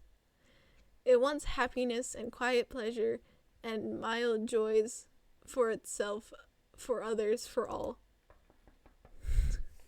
I hope that line wasn't important. Someone knocked on the door. I closed the book quickly and put it back in its place. What a nice habit, knocking on the door. Yeah, you should learn it. I should pick it up. It was Lena! I called that you would be here. Oh, hi. I smiled. Hi, I just wanted to return a book. She had a copy of Gone with the Wind that I saw yesterday. Oh, Zinnia is sleeping. I'll come back later. I'm awake. When did you wake up? Why are you significantly shorter? I turned around in surprise to look at her. She eyed me closely from behind her table. What is it you wanted? I need you to check here. Give it here. She quickly signed the paper and gave it back to me. She had this look on her face that made me want to keep quiet. Lena came up to return her book. I thanked Zinnia and went out. Fair enough. No, did I miss dinner? I missed lunch. Well, my bad. I went to the clubhouse. To tell the truth, I never liked extracurricular activities. At school, I used to find any excuse to skip extra class. At university, I had no interest in participating in the student council. I wasn't interested in boxing, arrow molding, or sewing. So I came here just to check off the box. Oh. Nobody was there. I find myself in something like a hut of a junior robot enthusiast. There were wires and simple printed circuits scattered everywhere. Chips, and on the table proudly stood an oscillograph. I heard voices from the other room, and then two pioneers appeared. Ah, electronic! Ha ha ha ha. You fit right in here, buddy. And the other I didn't know. Hi, Sam, we've been waiting for you. It seems he knows everything about everyone. Why were you expecting me? Well, of course, because you came up to our cybernetics club, didn't you? He didn't let me answer. And this is Sharik? Sharik. He's in charge here. I assume there's only 2 of you in this club? Well, you could say that it's 3 now. Sharik came up to me and you can tell I'm getting tired when I'm flubbing words. Assertively offered his hand. His face was somewhat familiar, is it? Welcome to the club.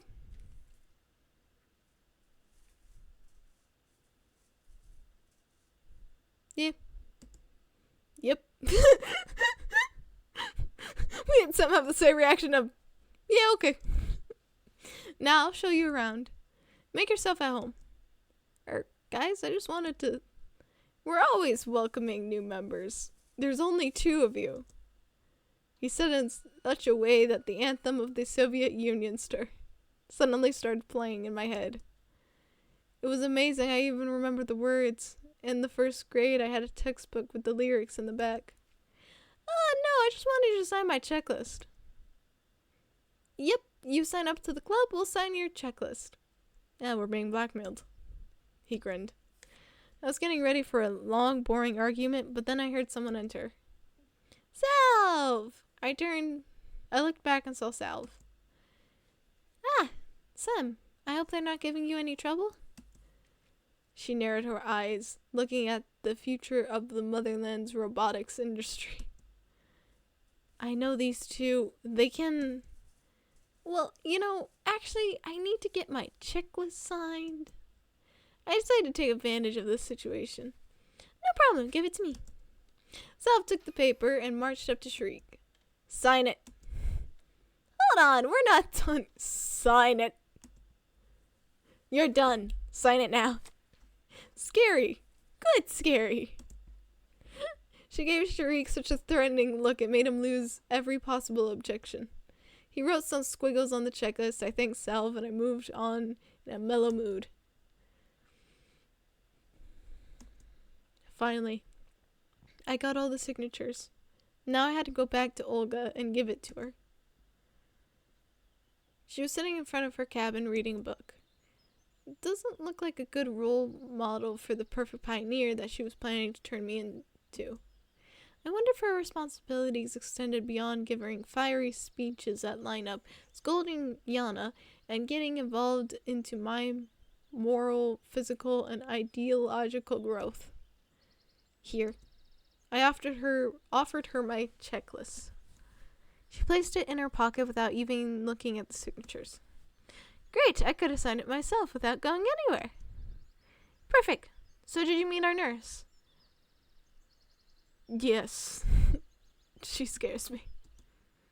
For some reason, her question sent shivers down my spine.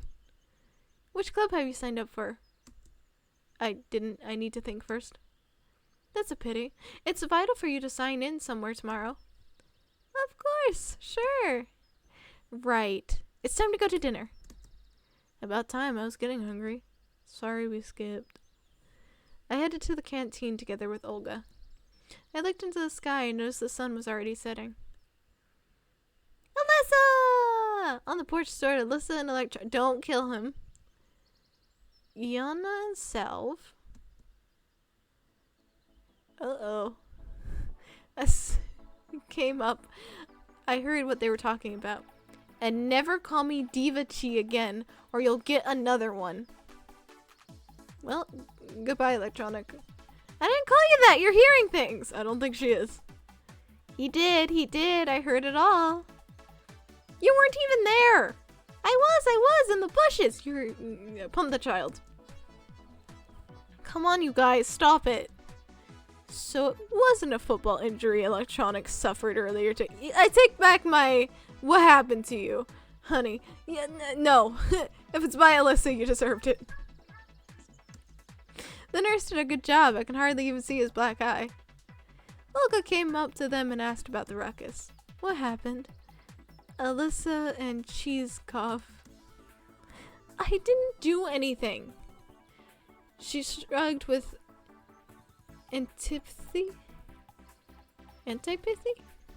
Whatever. And went inside. Right. Dinner time. Hello, everyone. Beautiful cafeteria we have. I entered last. There weren't too many free seats.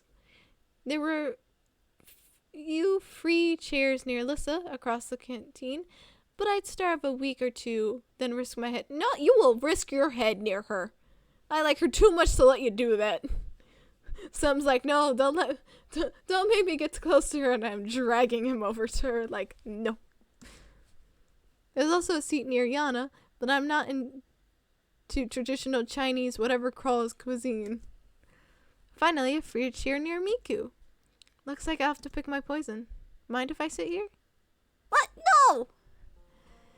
Oh yeah, sure. I mean, no, I don't mind. I mean, yes, you can sit here. I sat down. Look, it's buckwheat today. Do you like buckwheat and chicken? I don't like chicken. I'm sorry, Miku. You deserve a happier voice, but I'm annoyed because I wanted to be with Alyssa. I'm sorry. Well, not that I don't like it.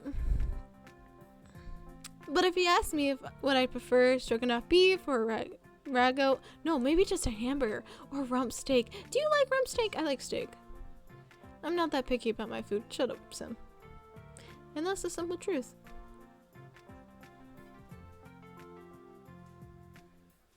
Ice cream, pepper, late Soviet Union. Okay. Is that so? But the desserts, you know, they aren't really good here. I like ice cream. Do you like ice cream? I do like ice cream. I just love 48 Copex and the other ice cream brand. Oh, sorry. I keep talking about myself. Maybe you like Eskimo better. Dinner was starting to get on my nerves thanks to such company. Shoulda sit by Alyssa. And I'm not the kind of person that can ignore someone who's talking to them.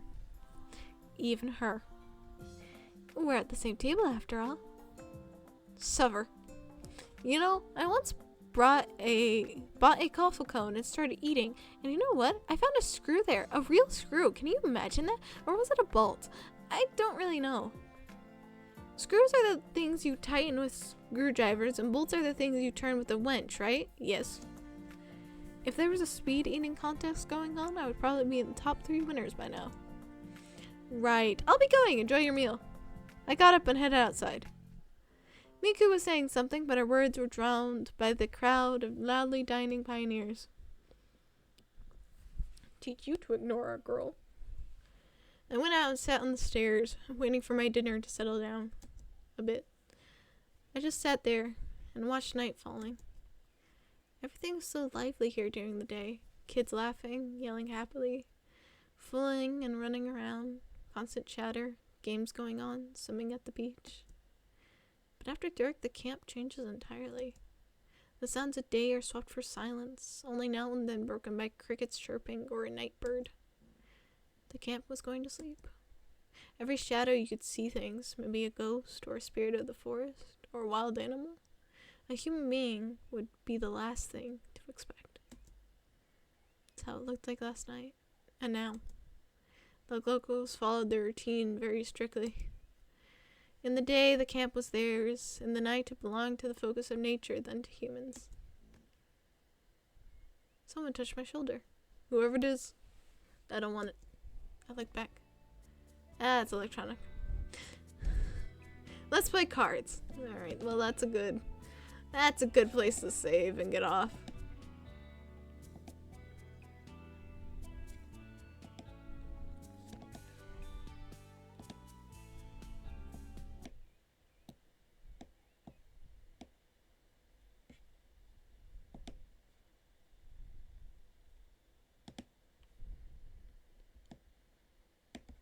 Well, that was fun, but I'm very sleepy now.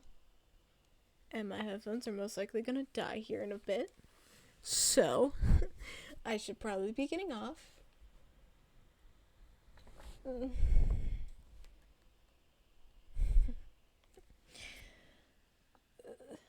Rest well. Rest well as well. I hope everyone has a good night. I hope you sleep well. And I will see you guys tomorrow at my usual time. So, bye everyone. Good night. Bye-bye.